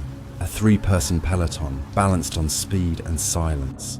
And all it took was one wrong move. Maybe mine, maybe his, maybe hers. The truth is, I'll never say it plainly. Not because I can't, but because the story isn't finished. Maybe it never will be. You want me to confess, don't you? You want me to say the words, I killed her. But even if I did, even if those hands were mine, does it matter now? She's gone. The finish line has already been crossed, and yet I hear her at night when the house is still, when even my heartbeat feels too loud. I hear it. The faint rattle of a bicycle chain outside my window, like she's still out there, circling, waiting for me to ride again. Maybe it's guilt. Maybe it's madness. Or maybe she's still racing and I'm the one who can't keep up. So if you ever hear that sound, the wheels on wet asphalt, the chain whispering in the dark, don't ignore it. Don't look over your shoulder, because some rivalries never end, and some finish lines are graves.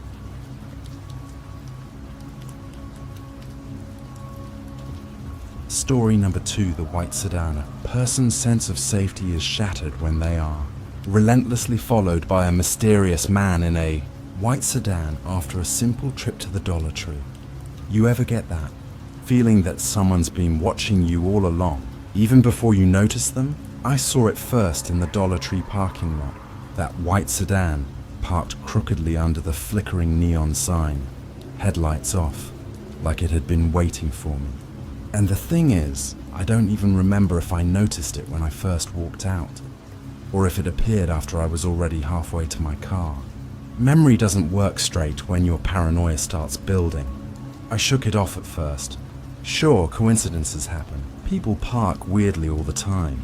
But something about that car, it didn't belong. And maybe that's why I couldn't stop glancing at it. The neon lights above the store flickered in uneven bursts, casting long, jagged shadows across the lot. I could see my breath fogging in the cold night air. The condensation forming tiny beads on the windshield of the white sedan that shouldn't have been there. The glass looked like it was breathing, almost alive, like the car itself was waiting to inhale me whole. I climbed into my car, doors locking automatically with a satisfying click that didn't calm me one bit. My hands shook slightly as I slid the key in. The engine roared to life, echoing too loudly in the near-empty parking lot, and that's when I noticed something. A figure, a man, sitting in the driver's seat of the sedan, or at least I thought I did. Sometimes I remember it that way. Other times I swear the car was empty, dark and still, and I can't reconcile which memory is real. But in that moment, I felt it. The unmistakable weight of being watched. I didn't say anything at the time. No one else noticed. Jess, my co-worker, was still gathering her purse and adjusting her jacket near the store entrance. She glanced toward the sedan too, and her face twitched with something I didn't quite place. Fear, maybe, or irritation. "You see him too, right?" she asked, voice barely above a whisper. I forced a laugh, one I didn't feel. "Probably just some guy waiting for his friend," I said. I tried to sound casual, even confident, but I couldn't stop staring at the car, couldn't stop the creeping thought in the back of my mind that it had been there the entire time I was inside, maybe even longer. She shook her head, nervously twisting the strap of her purse. "It's weird. I mean, he's just sitting there." "Relax," I said, brushing it off. "Maybe he's lost, or—" I stopped mid-sentence, realizing how hollow it sounded. My eyes didn't leave the sedan. Every movement in that parking lot felt amplified. The clatter of a shopping cart rolling across the asphalt sounded like gunfire. The flicker of the neon sign seemed deliberate, like a strobe for something I wasn't meant to see. And the white sedan sat there, unmoving, watching me. Or so it seemed. I got into my car finally, sliding the door shut slowly, too aware of every sound outside. The headlights of the sedan were off, yet the interior seemed to glow faintly, like the car itself was alive in the dark. The windows fogged just enough to hide whatever, or whoever, was inside, but not enough to keep me from imagining eyes staring back at me. Jess sighed, shaking her head as she got into her car. "I swear this place attracts weird people," she muttered. "Yeah, probably nothing," I replied, more to myself than her, but I could feel my pulse spiking. The white sedan felt impossible to ignore now, a constant presence at the edge of my vision. As I started the engine, I glanced once more at the car. For a moment, I thought I saw it move slightly, adjusting in its space like it was anticipating me leaving. But the lot was empty otherwise. No other cars, no people. Just the dull hum of fluorescent light bouncing off the asphalt. I could tell Jess noticed my tension. "You okay?" she asked. "Yeah," I said quickly, too quickly, gripping the steering wheel. "Just thinking about closing out the registers. You know how it is." And that was a lie. I hadn't thought about work once since leaving the store. All I could think about was that car. As I pulled out of the parking space, the white sedan remained where it was. Or maybe it wasn't there at all. The shadows in my memory twist it differently each time I recall the night. But in that moment, I felt an undeniable dread. The kind that sits in your stomach and spreads like ice through your chest. We drove out of the lot, and I kept glancing in the rearview mirror. The streetlights cast long shadows across the hood of my car. I don't remember if the sedan followed at first, or if I imagined it. Some nights I think I saw it in the mirror, headlights off, following every turn. Other nights, I convinced myself it stayed in the parking lot the whole time. Jess chatted nervously beside me, laughing too loudly at nothing, trying to cut through the tension I could barely hide. "Maybe it's nothing," she said, glancing at me. But I knew she wasn't convinced, and I couldn't tell her what I knew, or thought I knew. The thing about that night is that I started noticing the little details that didn't make sense. The way the car windows seemed to breathe, fog forming in unnatural shapes, the shadows stretching oddly, not matching the light, the sudden stops and starts of headlights flicking across the street like a warning. And the more I looked, the more I obsessed. By the time we pulled onto the main road, I was certain of one thing. The white sedan wasn't just a car. It was a presence, watching, waiting, maybe for me, maybe for Jess, maybe for both. And here's the twist, the part I can't fully admit. I think I wanted to see it, even as I told myself not to. I think I hoped it wouldn't be there. I think I wanted it to be. Jess didn't know that. She never would. I kept it to myself. And when we parted ways that night, she didn't notice the way I lingered in the rearview mirror, straining to see, trying to convince myself the sedan wasn't following us. But it was. And that's where it ends for now.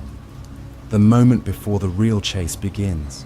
The moment before every turn, every street, every rear-view glance becomes a question of whether reality is slipping. Because when you leave a Dollar Tree at 10 p.m., nothing should be watching you. But that night, something was. You ever get that feeling that no matter how fast you drive, someone else is moving faster? That night, I felt it like a weight pressing down on my chest. The white sedan wasn't just parked anymore. It was behind me. Just a few car lengths away, headlights off, engine silent, following every turn like it had been tracking me my entire life. And the weirdest part? I don't remember exactly when I noticed it. Sometimes I tell myself I saw it pulling out right as I left the Dollar Tree lot. Other times, I swear it appeared midway down the street, like it had materialized from the shadows. My memory is a broken film reel. Some frames I can see clearly, others are smudged, distorted, and I can't tell what's real anymore.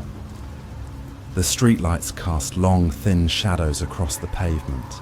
Every signpost and mailbox seemed to stretch unnaturally toward my windshield. I kept glancing in the rearview mirror, and each time, the sedan appeared closer than it should have been, sometimes even seeming to lean forward, like it was pressing toward me through the night. I tried to convince myself. Lots of white sedans exist. It's probably someone else. But logic didn't help. Even as I thought it, I couldn't shake the certainty that it was him. Or was it me? That thought lingered, twisting in my chest. Jess's voice came from the passenger seat, light but strained. Maybe it's nothing. Maybe it's just coincidence. I nodded, but my head was spinning. Yeah, probably. Another lie. She didn't know me at that moment. She couldn't know how I was already convinced the car was following me. Every turn I took, the sedan followed. Every stoplight, it waited. And the strangest thing was the way it moved. Almost perfectly, unnaturally in sync with me, like it anticipated my choices. My hands gripped the steering wheel too tightly, knuckles white. I could feel my pulse in my throat. At one point, I took an exit, trying to shake it. Maybe a wrong turn would throw it off. But when I glanced back from the curve, the sedan was still there. Headlights blacked out, windows tinted, silent, waiting, watching. And in that instant, I wondered if I'd ever left the store at all. I started talking to Jess in bursts, trying to distract myself. "Do you remember the guy in the Dollar Tree parking lot?" I asked. She laughed nervously. "Yeah, the white sedan guy, right?" "Yeah," I said, voice shaking. "Do you think maybe he followed us?" Her laugh faltered. "Probably not. It's late. People park weird. You're just..." She trailed off, unsure, looking at me. And in that hesitation, I realized how alone I really was. The night felt longer than it should have. The roads didn't end. Every street seemed to stretch endlessly, like the world itself had decided to trap me in some distorted loop. The sedan never got closer, but it never fell behind either. It simply existed there, in the distance, a persistent, impossible shadow. At one point, I thought I saw movement inside the car. A face, maybe. Sometimes I think I saw eyes dark and unblinking. Other times, I swear the driver was empty, a phantom presence instead of a person. Memory shifts like this. Sometimes I think I made it up. Sometimes I think the car is smarter than I am. I called my sister on speakerphone, hoping to hear a familiar voice, something to ground me. "Hey, yeah, I'm fine," I said quickly, though my voice trembled. "Just driving home. Are you sure?" she asked. "You sound weird." "Yeah, weird night. Nothing serious," I lied. I didn't tell her about the sedan. Couldn't. And if I had, I'm not sure I would have believed myself either. The streets grew darker, the houses more spread apart. Each intersection felt like a test. Every curve I took seemed calculated to keep the sedan at bay. Yet it always stayed there. Silent. Perfect. Waiting. At one point, I braked hard, heart hammering in my chest, and in that moment, I noticed it, or thought I did. The car's passenger side window rolled down a fraction, a subtle whisper of motion that shouldn't have been possible. But when I blinked, it was gone. I started rationalizing again. It's nothing, just my imagination. But I couldn't convince myself. Not anymore. Every time I glanced in the rear view, I expected it to vanish. Sometimes it did. Sometimes it didn't. And every time it appeared, I felt that same cold weight of inevitability pressing into me. This car wasn't just behind me. It was waiting for me to slip, waiting for me to make a mistake. I tried taking side streets, doubling back, even circling the same block. Nothing mattered. The sedan mirrored every move, obeying some unspoken rule that I couldn't understand. At one point, I remembered Jess saying something else in the parking lot. "Some guy's been watching the store for days," she whispered. And I laughed it off then, nervous, thinking she was paranoid. But now, I wasn't so sure. By the time I approached the main road leading home, I realized I hadn't blinked in what felt like hours. My vision blurred at the edges, and yet every detail of that sedan stayed burned into my mind. The white paint, the tinted windows, the way it seemed to pulse in the darkness like it had a heartbeat. And then the unthinkable happened. I swear it was following me home, but when I turned the corner onto my street, it was gone, not just hidden in shadows. Gone, as if it had never been there at all. I pulled into my driveway, shaking, and sat in silence, gripping the wheel. Jess got out, glancing back at me with concern. "Are you okay?" she asked. Yeah, fine," I muttered, though my voice cracked. Just tired, but I wasn't fine. I knew what I felt wasn't over, and deep down, I knew that sooner or later, the white sedan would reappear, waiting, watching, always, because the roads don't end. They never do. You ever get that feeling someone, or something, has been inside your car all along, waiting for the perfect moment to show itself? That's how it felt that night. After the white sedan disappeared from my rearview mirror, I thought I was safe. I thought the nightmare had passed, but the moment I turned into my driveway, I heard it. The soft, deliberate click of a seatbelt. I froze, heart hammering so loudly I thought it would shatter my ribs. The dome light flickered on for just a second, casting a thin glow across the passenger seat. And there it was, empty, or maybe not. I leaned closer, squinting through the dim yellow glow. My own reflection stared back at me from the windshield. But then I thought I saw movement in the passenger seat again. Tiny, subtle, like the fabric shifted on its own. My hands shook, gripping the steering wheel. I'm imagining this, I whispered to no one, though I knew I wasn't alone. Sometimes I remember it differently. Some nights, I swear I saw the outline of a man, the white sedan's driver somehow inside my car, smiling faintly in the dim light. Other nights, I insist the seat was empty, and the sound of the seatbelt was just the house settling, or my mind breaking. I opened the door slowly, air cold against my face. Nothing, just the passenger seat, still and empty like it had never moved. But I couldn't shake it. The sound had come from somewhere. I thought about calling Jess, or my sister, or anyone, but I couldn't, not yet. Not until I figured out what was real. And maybe that was the trick. The thing that made my mind twist itself into knots. Reality had stopped being trustworthy. The street was quiet, houses dark, the moon hidden behind fast-moving clouds. But the weight of that sedan, that presence, felt heavier than ever. Every creak of the car, every gust of wind sounded deliberate, purposeful. I pressed my forehead against the steering wheel, wishing for answers. And then I remembered something. The first night, in the Dollar Tree lot. The way I kept glancing at the car. The way I told myself it was nothing. The contradictions, the lies. And suddenly I realized maybe it wasn't him in the car that night. Maybe it was me. I shook my head, denying the thought. No, impossible. But the seed had been planted. What if I'd imagined the sedan the entire time? Or worse, what if I'd been the one following someone else? I checked the rearview mirror again. Empty street, no headlights, nothing. And yet, I felt it. The same cold weight pressing on my chest. The same unnerving certainty that I wasn't alone. I tried to rationalize. It's my mind, I said aloud. Just stress, paranoia, everything twisting together. But the voice sounded hollow. I didn't believe it, and I knew it. A soft creak from the passenger side door made me jump. Slowly, my hand reached toward the door handle.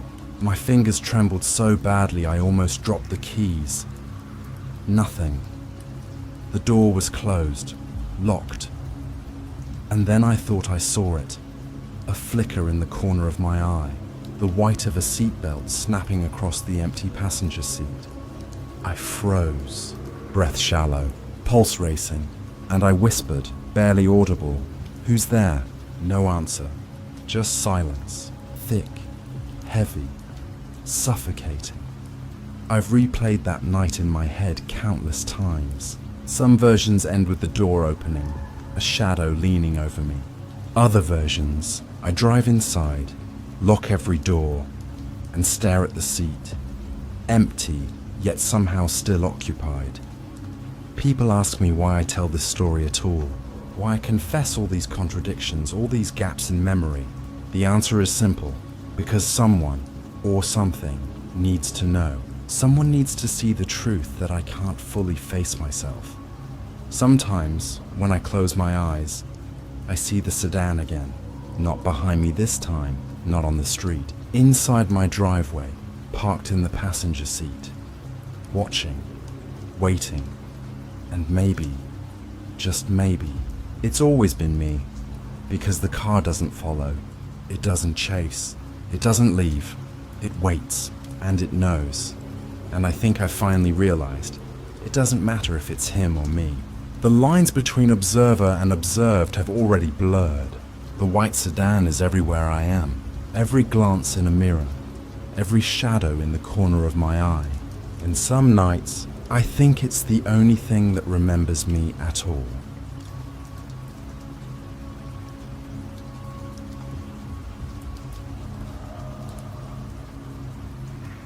Story number 5. I swear I wasn't the crazy one that night. At least, not until he said my name. But maybe I should back up, because if I tell you everything, you might start to wonder if I'm lying, the same way the cops did. I know what you're already thinking, that I made it up, that I wanted attention, that maybe I was just tired and lonely, and imagined the whole thing. And maybe you're right, but then how do you explain the way he said my name? I never told him my name. That night started the way so many of them did. Dollar General runs at stupid hours, the kind of late where the streets in my town go dead quiet. My apartment was a block away, and when you live in a place this small, the Dollar General feels less like a store and more like a holding cell. Fluorescent lights buzzing overhead, the smell of cardboard and cheap detergent hanging in the air, every aisle perfectly still, like it was waiting for someone to disturb it. I'd worked odd jobs, late shifts before, so I was used to the silence. Still, there's something unnatural about being in a store after hours, even when the door's unlocked. The place hums, but it doesn't breathe. I remember pushing my cart past towers of cereal boxes, their mascots grinning down like they knew I didn't belong there. And then there was him. I hadn't noticed him at first. Not really. He was behind the counter when I walked in, head bent low like he was reading something under the register. But when I glanced back, I caught it. The smile. Not a big grin. Not the kind of polite nod cashiers usually give you. No, this was smaller, thinner, like a secret pressed between his teeth. "Evening," he said soft. Hey," I mumbled back. That was it. Just that. At least, that's what I remember. I took my time with the shopping, dragging my sneakers along the polished floor, letting the cartwheels squeak a little too loudly. The aisles were empty, the shelves stocked but lifeless. In towns like mine, the Dollar General is one of the only places open past 10. But that night, it felt like I was intruding on something private. Like the store wasn't supposed to have customers at all. I tried to shake it off, tried to tell myself he was just bored and awkward. But I couldn't shake the way he kept popping up in my line of sight. Not directly, no, he was smarter than that. I'd catch glimpses, the curve of his shoulder in the reflection of a freezer door, the shift of his hooded head near the end of an aisle. Always there, always waiting. By the time I made it to checkout, my stomach was tight. He stood behind the register, motionless, hands resting flat against the counter. His hood was up, even though the store was warm, shadowing his eyes. And that smile, that same secret smile, was still stretched across his face. "Find everything you need?" he asked. "Yeah," I said. My voice cracked. "Yeah, I'm good." He scanned each item slowly, like dragging out the moment was more important than getting me out of there. The beep of the scanner echoed too loud in the silence. Beep, beep, beep. Each sound was a hammer against my ribs. And then, God, I swear this is true, he said it. "Have a good night, my name." I froze. Every bone in me went cold. I hadn't given him my name. I don't wear a name tag. I don't have it on my credit card. At least not the nickname he used. It was personal. The version of my name only my mum and a few close friends ever called me. I tried to laugh it off. Tried to play casual. Did I tell you that?" His smile didn't change. His voice stayed calm. "Of course you did." "No," I said, a little sharper. "I don't think I did." "You must have." That was the whole exchange. Just those words. But it was enough to rattle something deep inside me. I grabbed my bag too fast, nearly tearing it, and hurried toward the door. but I couldn't help it. I looked back once more. He was still there, leaning against the counter, smiling. And I swear to you, his lips moved, just barely, whispering my name again. Maybe I imagined that part. Maybe. By the time I stepped outside, the air felt different. Thicker, colder. The parking lot was mostly empty, just 2 cars sitting under flickering lamps. The asphalt gleamed faintly with leftover rain, puddles reflecting the harsh yellow glow. I clutched the bag against my chest like it might protect me. I told myself to breathe. Told myself it was nothing. That in a town this small, maybe he'd just heard my name around. People gossip. People know things. That had to be it. But the whole walk home, I couldn't stop hearing it. His voice, soft and steady, wrapping around my name like it belonged to him. I didn't tell anyone about it the next day. Not right away. It sounded too paranoid, too fragile. And honestly, I thought maybe if I kept quiet, the whole thing would dissolve like a bad dream. But it didn't. Because the next night, he was there again. Same shift, same hood, same smile. And when I walked through those doors, it felt less like I was stepping into a store, and more like I was stepping into a trap. I need you to believe me when I say this. He didn't follow me out of the store, at least not that I saw. And yet somehow, when I reached the parking lot, I swear he was already there, standing under the light like he'd been waiting the whole time. The lamps in the Dollar General lot are sick things, flickering, buzzing, struggling to burn through the dark. 2 cars sat near the back, half soaked in shadow. The asphalt still shimmered with patches of rain, and every step I took splashed louder than I wanted it to. At first, I tried to convince myself it was just my nerves, that maybe I'd caught a glimpse of someone else, some stranger heading back to their own car. But when I blinked, adjusted, I saw him. The hood, the stillness, the way he didn't move until I noticed him. And then, of course, he smiled. I froze halfway to my car. My keys felt sharp between my fingers, clenched too tight like I could stab the night itself if I needed to. "Nice night, isn't it?" he said. His voice carried too far, too clear, like the empty lot wanted me to hear it. I wanted to scream at him, to ask how he knew my name the night before, but instead what came out was weak. "Do you need something?" He tilted his head. "I thought maybe you did." That answer made no sense. None. But the way he said it, calm and steady, made me doubt myself. Like maybe I had said something to him earlier and forgot. Like maybe we'd talked before. "I know you think I'm exaggerating, that I'm playing this up to make it sound scarier than it was. But listen, my whole body felt like it was buzzing, and yet I couldn't move." His smile wasn't wide. It wasn't forced. It was patient, quiet. Like he had all the time in the world to wait for me to catch up. I tried to walk past him, muttering something. God, I don't even remember what. My steps echoed too loud. But then I heard it. He whispered my name again. "Soft, just for me."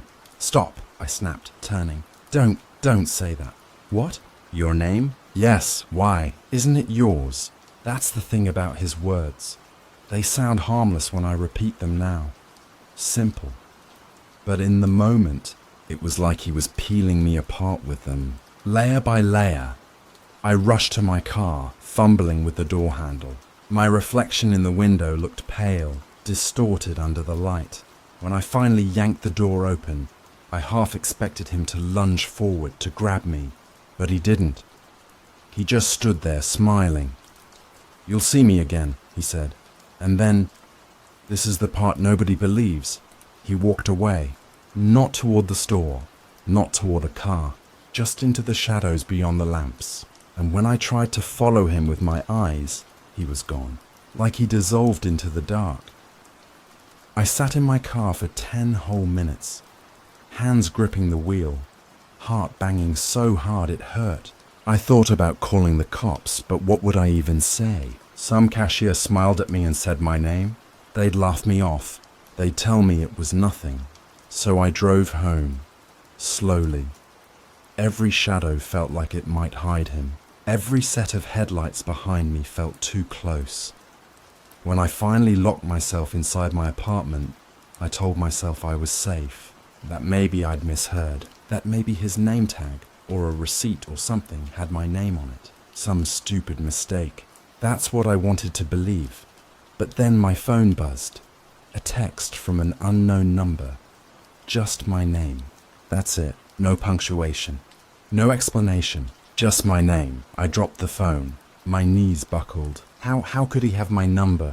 I never gave it to him. And before you ask, no, I don't use those stupid rewards apps where cashiers can look you up. I didn't give him anything. I didn't sleep that night. Every time I closed my eyes, I saw the glow of the parking lot, his figure leaning just beyond the light. I kept checking my phone, waiting for another message, but none came. The next morning, I tried to convince myself it hadn't happened, that maybe someone I knew was messing with me, pulling some cruel joke. But when I walked past Dollar General on my way to work, I saw him, through the window, at the register, smiling.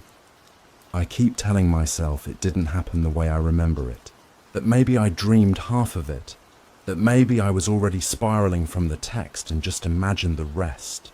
But if that's true, then why do I still wake up hearing footsteps behind me? The night it happened, I swore I wouldn't go back to Dollar General.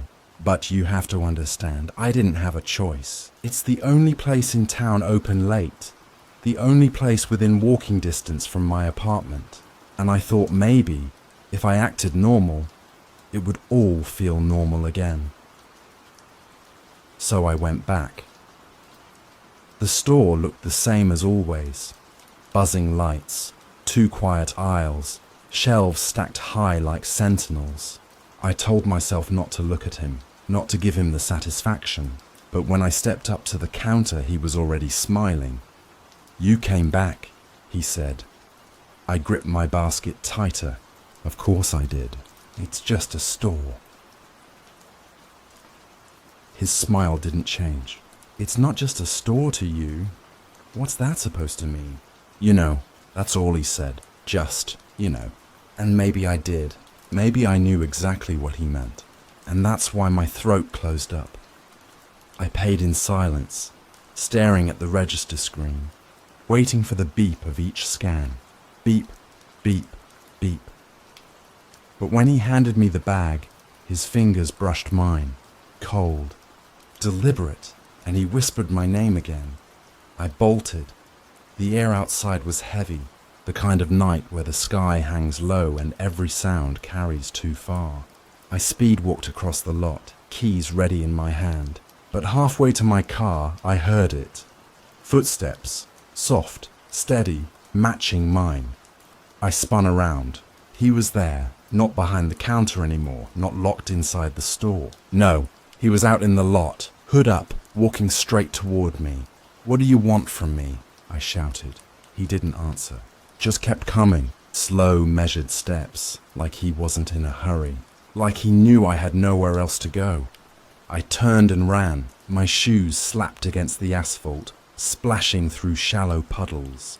The lot stretched out longer than it should have, each lamp flickering like it was about to go out. I yanked at my car door handle, fumbling, missing the lock again and again. Behind me, his footsteps grew faster. "Don't," my voice cracked.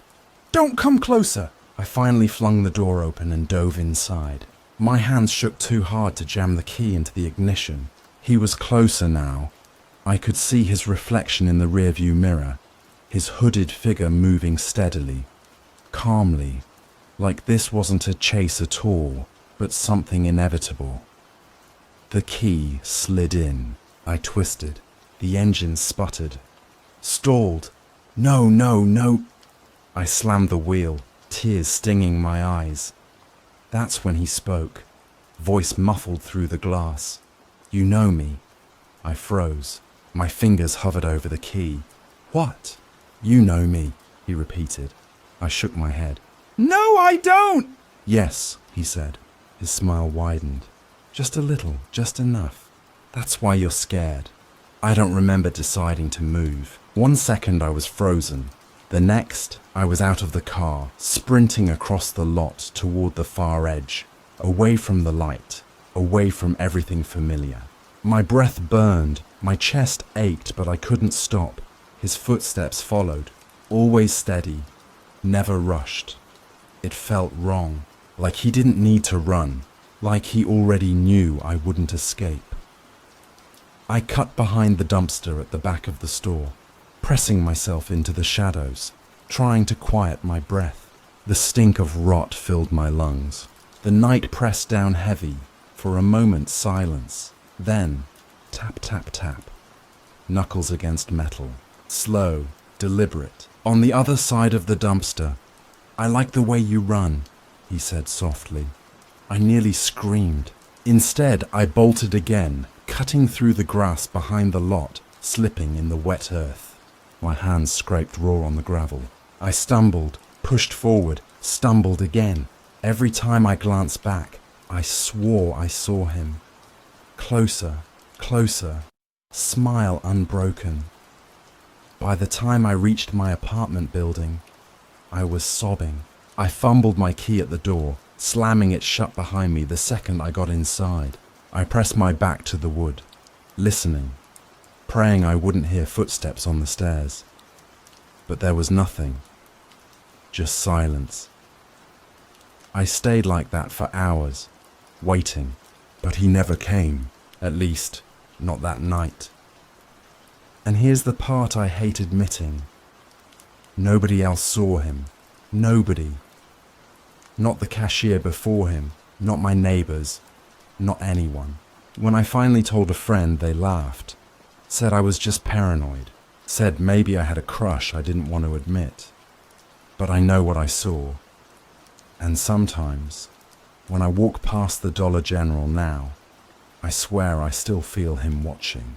Still hear my name whispered soft, like it belongs to him. So tell me, did I make it up?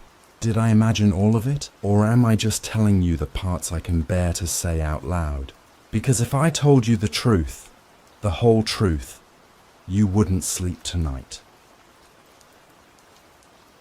Story number 6. You're not going to believe me when I say this, but the first text from her came 3 months after the funeral, and it wasn't from her number. It came from mine.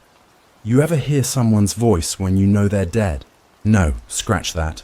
Let me start over. I didn't hear her voice that night. Not at first. It was just the phone, buzzing in my pocket, even though I swear I'd left it on the counter in the break room. That's the kind of thing you should know, right? Where your phone is. But grief does that.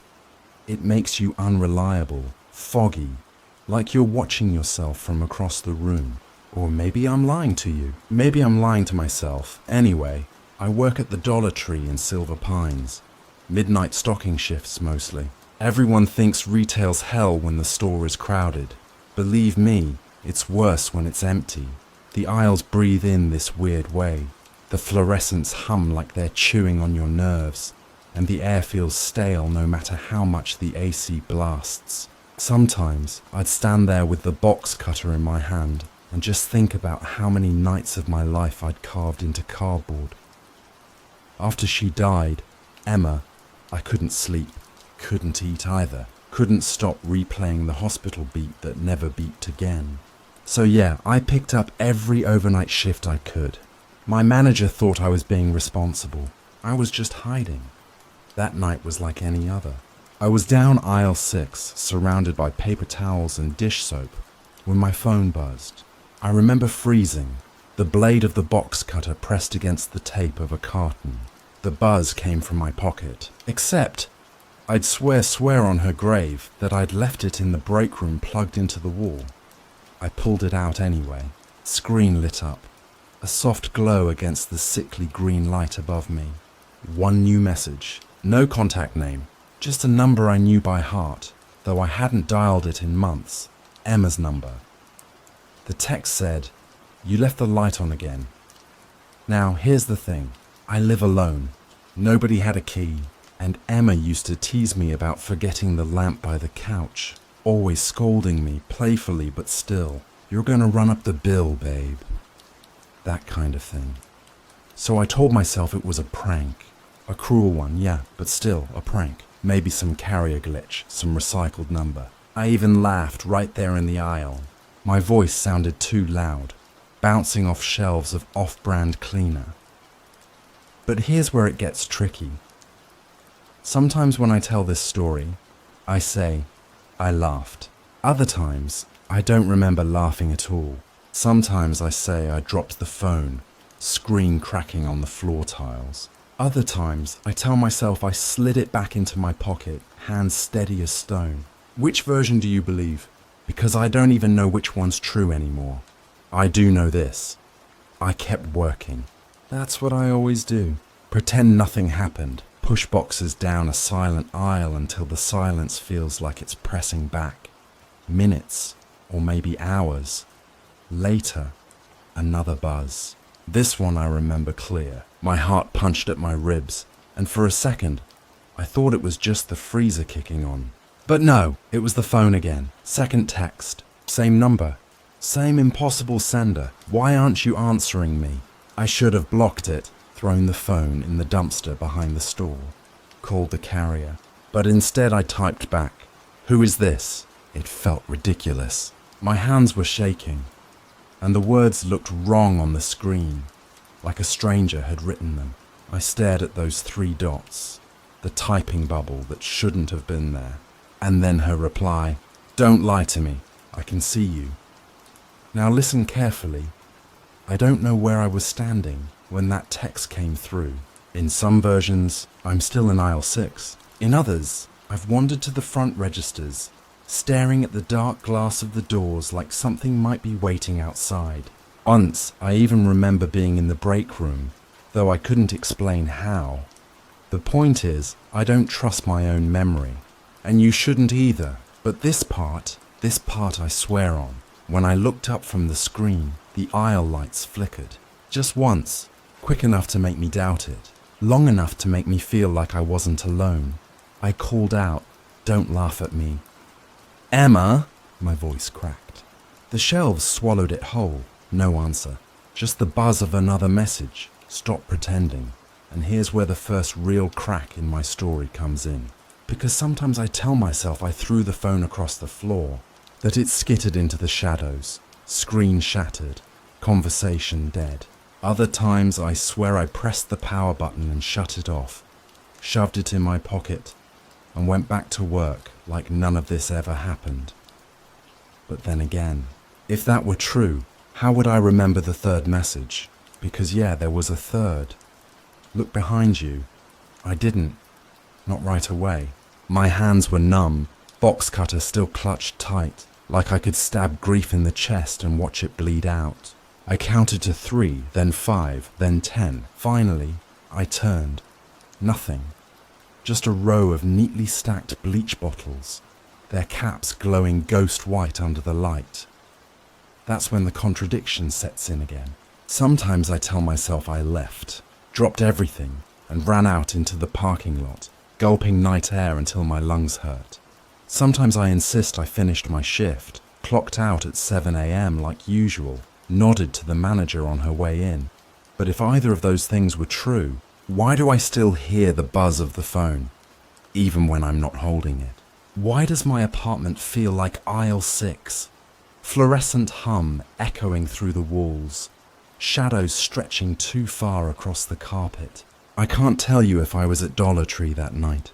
I can't tell you if the messages were real, but I can tell you this. The phone still remembers them. And every time I scroll back, the words are there, burned into the screen like scratches on glass. And sometimes I catch myself typing back, "You're not supposed to hear the dead breathe." That's how I know something's wrong with my memory.